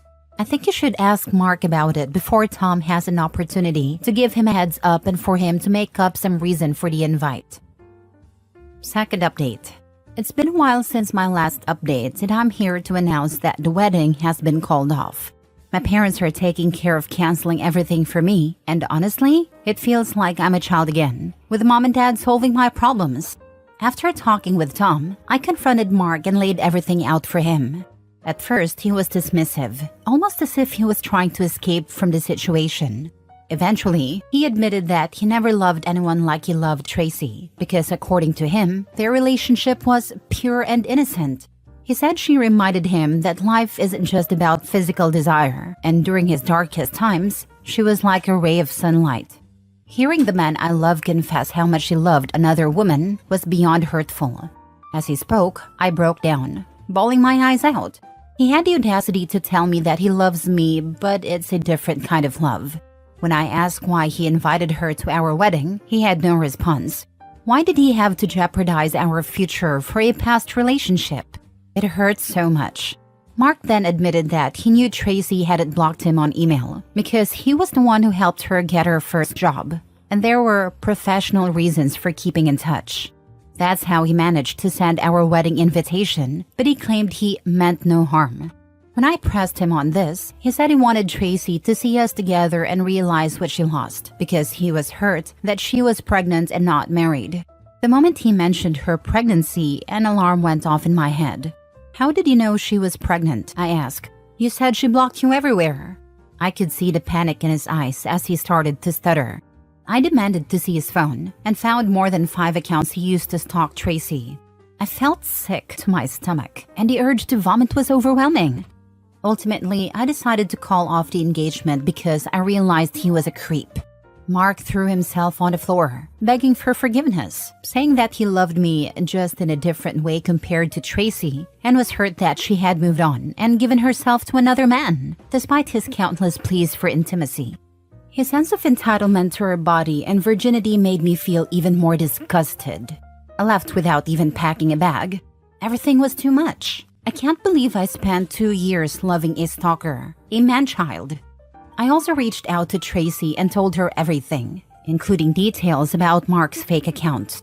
I don't know if she's seen my messages yet, but I hope she does. The jealousy I once felt for her has now turned into pity. No woman should have to go through what Mark did. Mark keeps asking to meet up and doesn't want to break up, but I'm just so exhausted. I hope you can heal from this, and you are truly lucky to have found out before the wedding. So many women discover something like this when it's way too late. Or like you, they find out before the wedding but still go through with it, thinking he loves me too. Marriage will make him forget. And they only talk through emails, so it's not that serious. They ignore the giant red flag and don't even dig deep enough to find out that he was also stalking her. I'm sorry you had to encounter something like this. It takes a lot of courage to follow your gut and walk away when marriage is imminent, as you did. You truly are exceptional and know your worth. I am so sorry. This really sucks. You should have your parents get your stuff, and you should stay as far away from Mark as you can. If he is capable of stalking Tracy, he is capable of stalking you. Make sure that there are security cameras at your parents' house, and you should block him. The only bright side is that you found this out before you married him. I'm thinking about leaving the US and going to another country. Social media are not for me, so it's harder for him to stalk me. I don't have anything of great value in Mark's house, except some clothes and makeup, so I don't care if he throws it away. If you need to leave the country, then leave.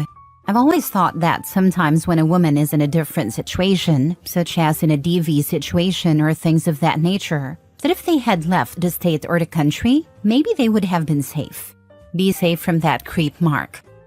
Do you look like her at all? Just curious. No, thankfully. Tracy is Asian while I'm white. Third update. I think this is my last update since I've already met up with Tracy and talked about everything that happened. We met at a cafe, and at first, I was really nervous because I wasn't sure how she'd react. Her reply to my invitation was simply, "Hi, let's talk over a cup of coffee." While I waited, I could feel myself sweating with nerves and a flood of emotions. When Tracy arrived, I finally understood why Mark was so obsessed with her. She's easily one of the most beautiful women I've ever seen. She looks pretty in photos, but in person, she's even more stunning. Tracy greeted me and asked if I'd be willing to go to her place to talk, since being out for too long tires her. We ordered coffee to go and the whole situation was super awkward. Here's what she told me. First, she apologized for being the reason I'm now single, though I assured her it wasn't her fault. Tracy said she had received a wedding invitation but wasn't interested in attending, since she's already in a happy relationship and there was no point in revisiting someone from her past. Since the story Tom and Mark told me made me curious, I asked her about staying friends with Mark, as it sounded like she wanted to stay close after the breakup, which didn't match her actions. Tracy looked uncomfortable but explained her side. She said she had genuinely been in love with Mark at first, describing him as protective, trustworthy, handsome, and kind, always showering her with gifts and trips. Things were sweet initially, but over time Mark began pressuring her for sex, so much that she would pretend to be sick just to avoid it. She just didn't want to sleep with him and had a gut feeling, a sixth sense, telling her not to. To avoid a situation, she used her parents' strong religious beliefs as a reason for not having sex, which eventually led to a fight and their breakup, a detail Mark conveniently never shared with me. 2 weeks after they split, they started talking again because Tracy felt she owed him, as he had helped her get a job at a prestigious company and had spent a lot on her, including a Rolex for her 18th birthday. Admittedly, it made me a bit mad since he never spent that kind of money on me. When Tracy found out Mark and I were dating, she was relieved. Finally, she had a reason to block him everywhere, as he'd still occasionally hint at them getting back together. I told her that, throughout my entire relationship with Mark, he would occasionally bring her up. Initially, it felt a bit weird, but I brushed it off because she was part of his past. I also mentioned Mark's numerous fake accounts, which she didn't believe at first until I showed her the ones I knew. It was creepy, as they all had female names, followers, and photos looking very real. Since her account is public, I suggested Tracy make it private. She created a new account using her Korean name and deactivated the old one. We ended up having a nice time and became friends. She's truly a sweet person, and I saw how her boyfriend treats her like a queen. I'm happy she found love and got rid of Mark. Last story. My boyfriend stole my necklace and gifted it to his sister. Original post. Serious advice needed because I am lost. I have been with my boyfriend, whom I'll call Adam, for almost a year now. I met him through my master's degree in the UK. When I was a sophomore in college, I had a long-term boyfriend whom I'll call Kyle, who took his own life. We were together for 3 years, and I would never wish the pain of losing someone like that on my worst enemy. When we started college, Kyle gifted me a locket with the word most engraved on the back. It was our thing. It meant he loved me most. Sappy, but it was ours. Since his passing, this locket has been my most valuable possession, and I never go anywhere without it. It is my last piece of Kyle. After finishing my degree and struggling through the entire time, I decided I needed to get out of the town where everything happened and chose to study for my master's degree in the UK, which is where I met Adam. He is the first person I've allowed myself to love since losing Kyle, and I have truly enjoyed our relationship up until now. But if what I suspect is true, I will never be able to forgive him. Adam has always been insecure about Kyle, often asking hypothetical questions like, if Kyle were still alive, would you be with him? And, what do you prefer about me over Kyle? I usually dodge these questions because I don't condone them and don't want to feed into his insecurities. We've had several conversations regarding Adam's negative comments about Kyle. He dislikes it when I post about Kyle on his birthday, death anniversary, or even when I have hard days. He views this as evidence that I don't love him and that I'm still hung up on Kyle. But no matter how many years pass or how much I love Adam, Kyle was my first love, and his life was tragically cut short. He was also my best friend, and I will mourn his life forever even if I have moved on romantically. Adam knows how much the necklace from Kyle means to me, and how devastated I've been for the last 2 weeks, frantically searching our apartment for it. One day, I took a shower and set the necklace in its usual spot. When I came out, it was gone. Adam swears he has no idea where it went and claims it must have fallen somewhere and gotten lost. I've been beside myself, spending nights in tears over losing it.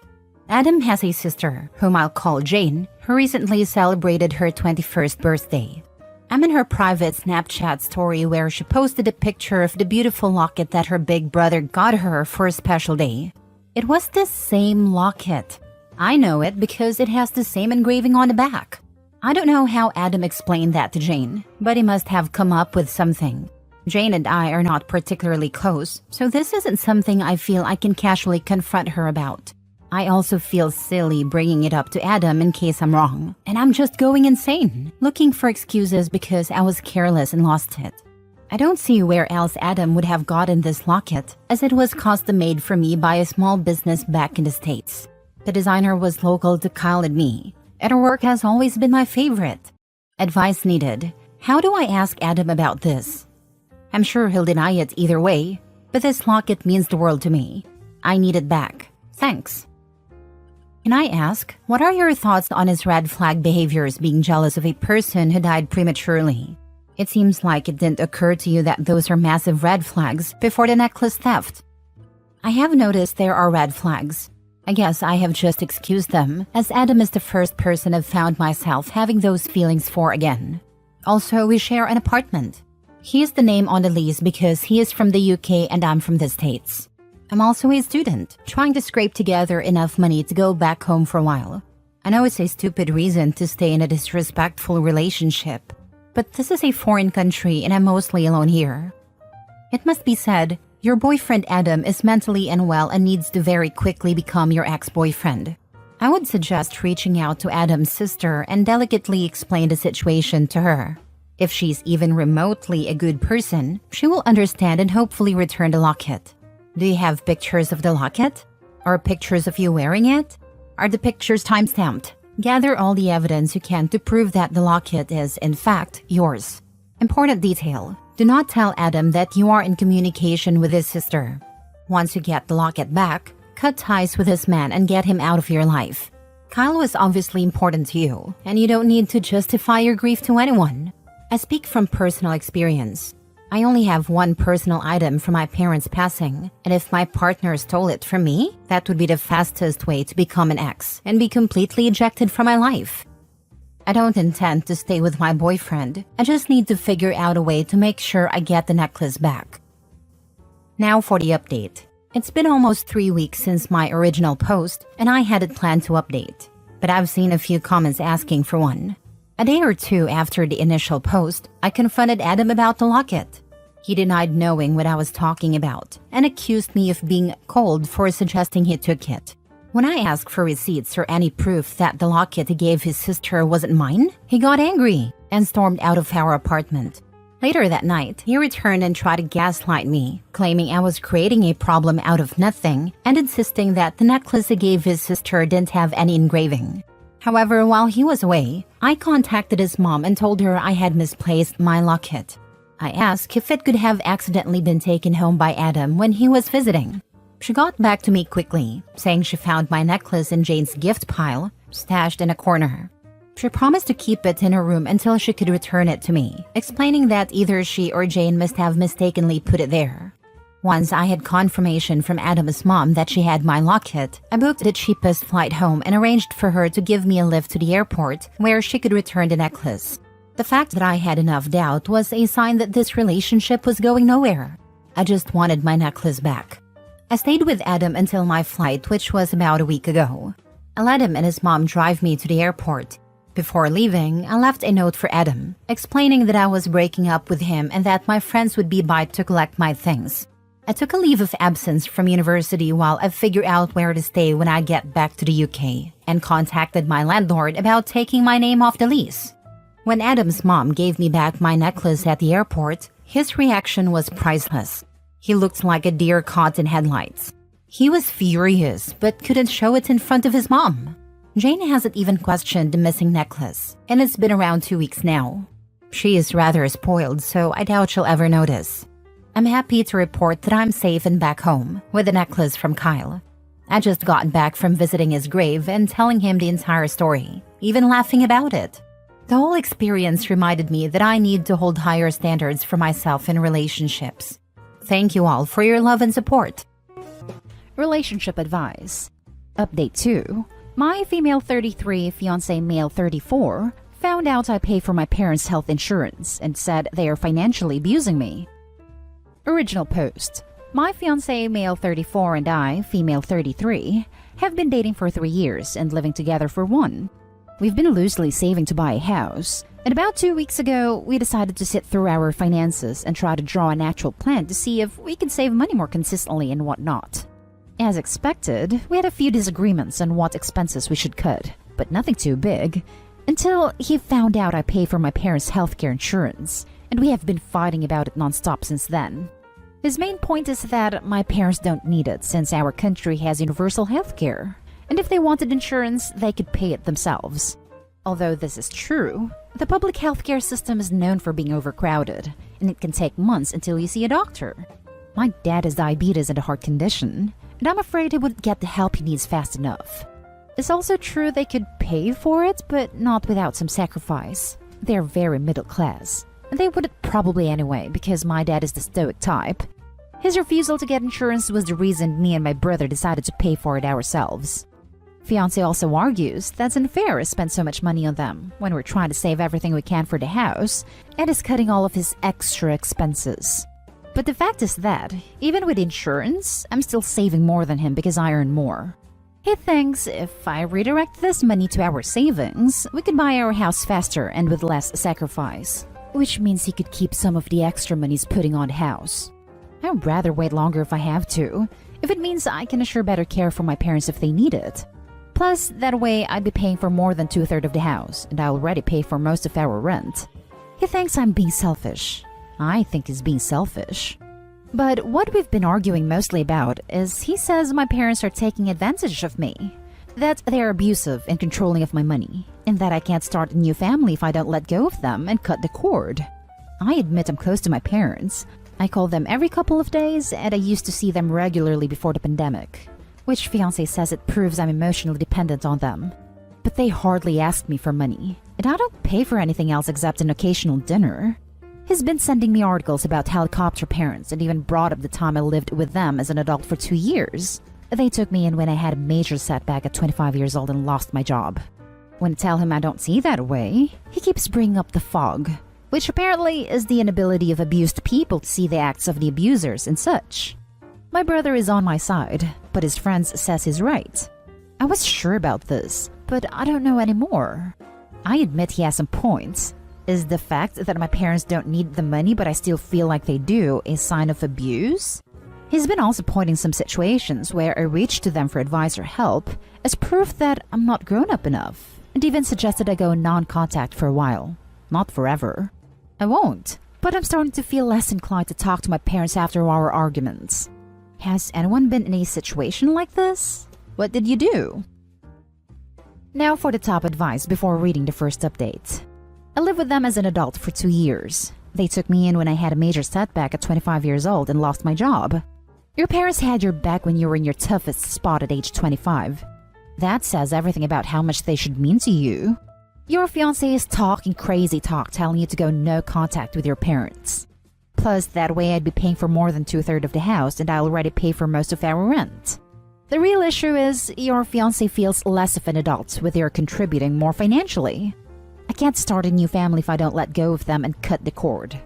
Are you two planning to have children? Is your lifetime goal to have children?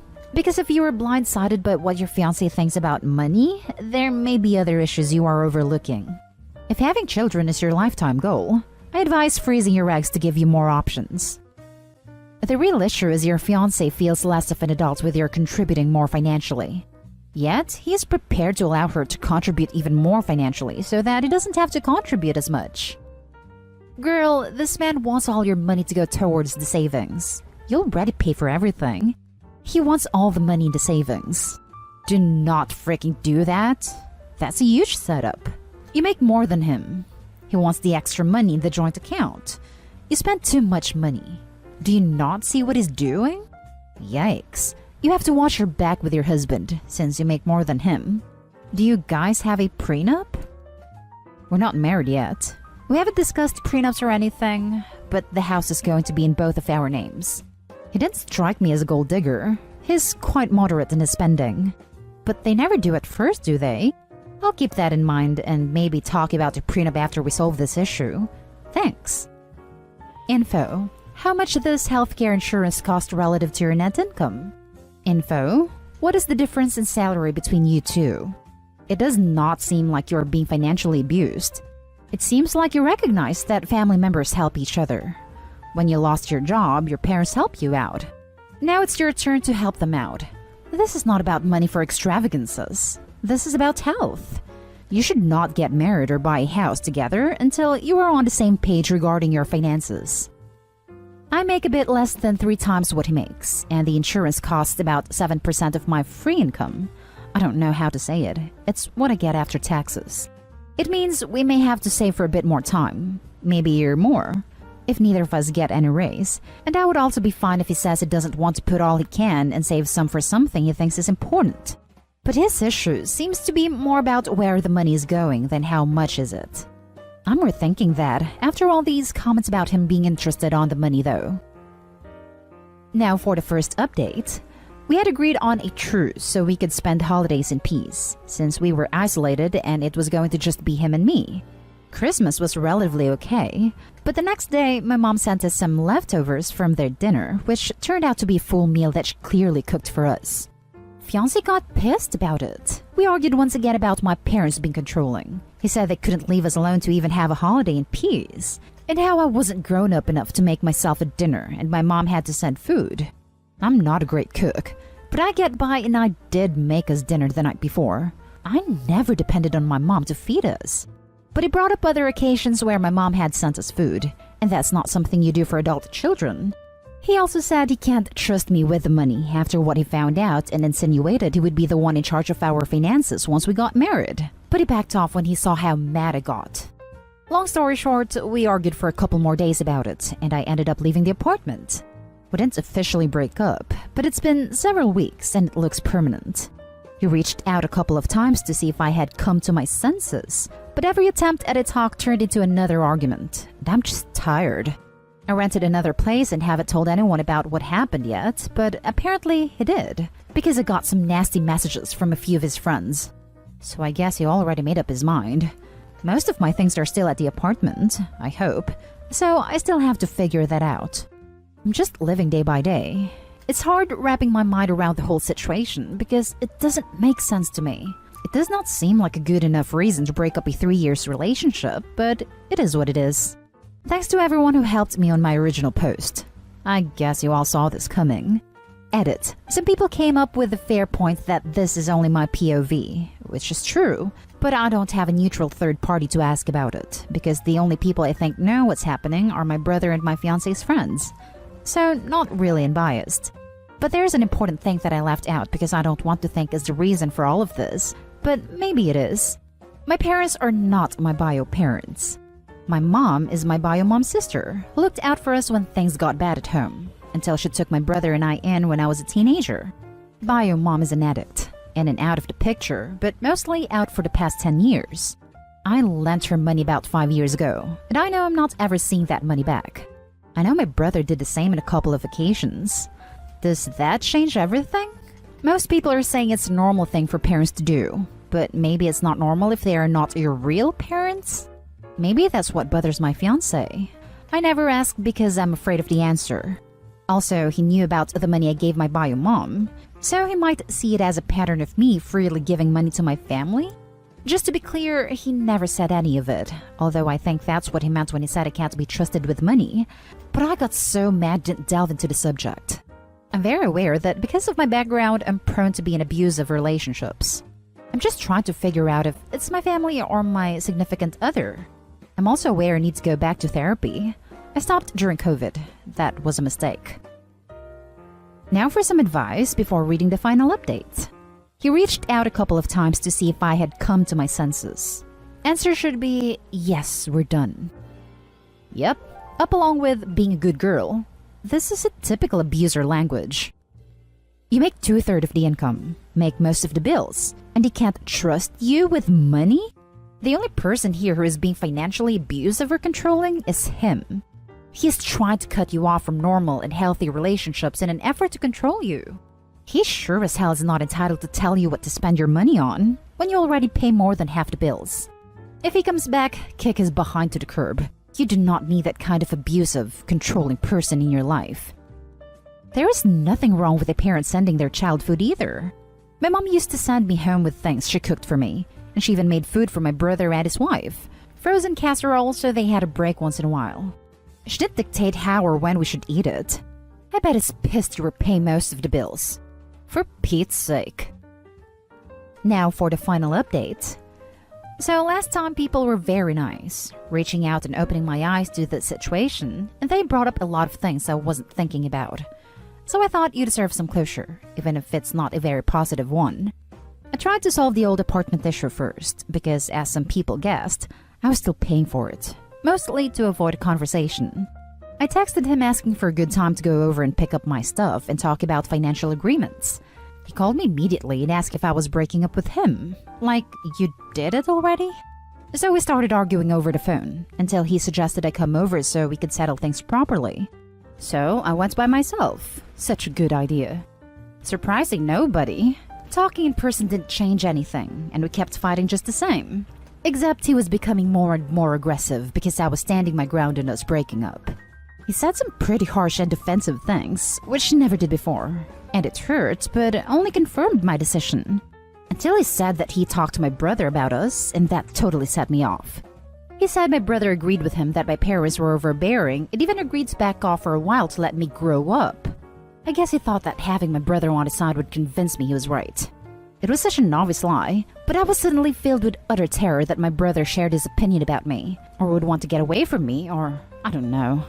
I knew it wasn't true, but at the same time, the mere idea of a world where this would happen completely shattered me. I don't know. Anyway, I started to hyperventilating while he was talking, and since I was unable to respond, he just went on and on about how things were going to work from now on, and worse things I don't want to repeat.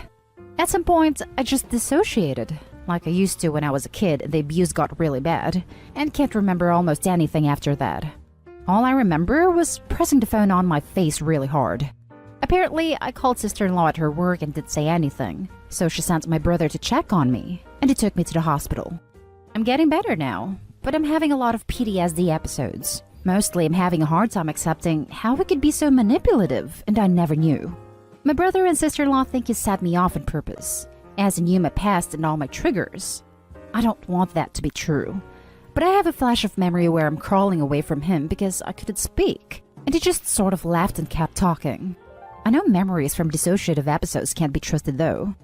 I finally went to the older apartment over the weekend again with my brother and his friends and took everything that's mine. My ex was nowhere to be seen, and it looked like he hasn't been over in a while. This week I'll talk to the landlord about the rent, and my brother is helping me deal with our joint account. We don't have anything else connecting us, so I think that's it. I've been on medication, which I hate, but I like to think I've overcome worse scenarios. I guess at the end, my ex kind of had a point about me being emotionally dependent on my family. He just missed the target. Thanks to everyone who gave advice and tried to help. I won't be updating this anymore. Now for closing comments. I'm so sorry he treated you like that. Give your sister-in-law and brother and especially your parents a hug as soon as it's safe. You should feel proud you stood up so well. Stood up for yourself and for your family. Your ex had no point about you being dependent. He was just trying to bring you down and isolate you. Having family to lean on during a difficult time like this is a completely natural thing to do. None of those things he said had any basis in reality.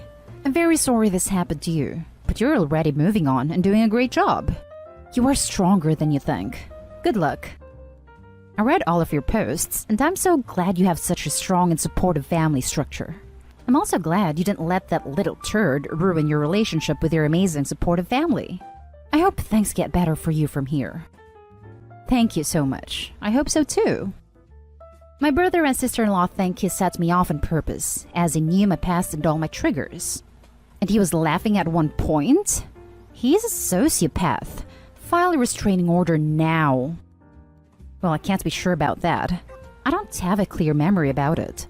My first thought is that it was a fight that got out of hand. He hasn't contacted me ever since. Now for the last story. Father-in-law is living with us. It's driving me crazy and slowly destroying my family life and my mental health. Bit of background. Me, female 30, live with my long-term partner, male 30, and our little boy. My partner's parents moved back from abroad last year, and they were staying with my partner's brother, sorting out where they were going to live. And then in October last year, they had a huge fight and decided that they were going to separate. My partner's brother chucked his dad out and allowed his mom to stay. And we were not given any choice but to take his dad in. I have never really got on with his dad, and I didn't want his dad to stay with us as I knew that things would end up how they are now. His dad has savings and a small income, so could afford to rent a small place somewhere, but my partner would not let his dad do this. I was overruled when I said that I didn't want him to stay. My partner said that as soon as his dad gets a job, he can find somewhere to live. But he is being unrealistic in the jobs he wants to get. His dad has now been with us for 4 months, and there has been mounting problems ever since. His dad is very controlling. He has tried to take over all the day-to-day running of the house, which I have kicked back at, as it is not his house. I'm not against him helping out, but not to take full control. His dad also likes to stay up for the majority of the night, so sleeps until at least midday. Luckily, my son is still able to go to nursery during the week, but we have to try... I don't bother anymore. To keep him quiet at the weekend so my partner's dad can sleep. He undermines us constantly with our little one. For example, we will ask our little one to do something, or he will be in the process of doing something, and my partner's dad will distract him or try to get him to do something else. He will tell our son not to listen to mommy and daddy. He will also get our son to break the rules, such as no throwing balls in the house, no sliding down the stairs, and other things like that. He has also got a thing about our son being underweight. Our son is not underweight. He is a healthy, very active petite kid who eats loads. However, he is trying to take on a role of getting our son to eat. I am furious, and I've discussed this with my partner, and he doesn't see it as a problem. But I am so annoyed, as it is not his father's place to do anything. So ultimately, I am frustrated, angry, feel like I'm being judged constantly in my parenting skills by his father. My mental health is suffering. My relationship with my partner and my child is suffering. I feel like I can't be the mom I want to be, as I constantly feel anxious and on edge. I feel uncomfortable in my own home. I don't feel like I can relax. I have spoken to my partner a few times now about it, and he just tries to blow me off most of the time, and that he doesn't understand where I'm coming from. That a lot of it is just in my head. That his dad is trying to find a job, etc., etc. It came to a head last night where we had another massive argument about it. I don't think I can even be in the same room as his dad anymore, as I don't think I can control myself, as I just want to tell him to get out of my house. It has got to the point where if I never see my partner's father ever again, it wouldn't bother me. So where do I go from here? I have thought about leaving, but I don't want to leave my child or uproot my child from a normally fun and loving home. Now for the top advice before reading the little update. Sit down with Hubs with father around. Tell Hubs you can't live this way. If you have family you can stay with, take the baby and go relax for a bit. Get a hotel if you need to. Let Hubs know you will be back when father-in-law leaves. Father-in-law doesn't plan to leave, and I think you have a sense about that too. The fact that you weren't even asked and shut down several times about him to leave isn't okay. Also, this isn't a loving, fun home. Baby has a mother whose mental health is suffering. Baby has a grandfather who undermines mom at every turn. The fact that you weren't even asked and shut down several times about him to leave isn't okay. Yeah, that would be such a major deal breaker for me. Her wishes were totally ignored in a marriage. Sounds like the husband is an a-hole that doesn't care about her opinion. You don't have to go through this. You are a second-class citizen in your own home, like a child with no say. On the top of that, your authority as a parent is being demolished, which is very bad for the kid. And your role as an equal in the house is gone. For all that, I'd tell your husband that you can't take it anymore, and that if by Friday morning father-in-law is not out, then you and the kid will be out. No need to make a big scene. Just as calmly as you can inform him of your decision. Whatever he says, you just say, yes, yes, but if he's not gone by Friday morning, we are leaving, and try to kill the conversation. Why? Because your husband doesn't listen to words anymore, and therefore you should start talking him through actions. So if Friday morning you wake up and father-in-law is still there, you don't argue, you don't get into any debate, you don't make a scene. Pack a bag and go. You have no other option. Living like this is hell. He is making you do this, basically. This will not change until you leave. You can't give an ultimatum. You can't even have a conversation. You need to leave. It is possible that your partner, odd word in a relationship where your mate treats you like the maid, will come to his senses until you have gone. He will never make the right choice about his father if you don't. Update. Just wanted to thank you all for the replies. My current plan of action is to get some legal advice regarding custody of my child, and also about our house as we have joint ownership, but we are not married. Once I know where I stand when it comes to this, I will sit down with my partner and discuss everything covered in this and how it has and is affecting me and our son. Then give him an ultimatum that his father needs to move out in 30 days, or me and our son will be moving out and not returning until his father is gone. My mom lives locally and has said that we can stay for a month or two while we find somewhere more permanent if required. Also, that some sort of couples counseling will be on the cards too. Thanks everyone. And that's the end of this video, folks. As always, leave a comment and hit like and subscribe. And if you want more of this content, turn your notification on to get updated on the latest videos. And I'll catch you in the next one. Stay safe.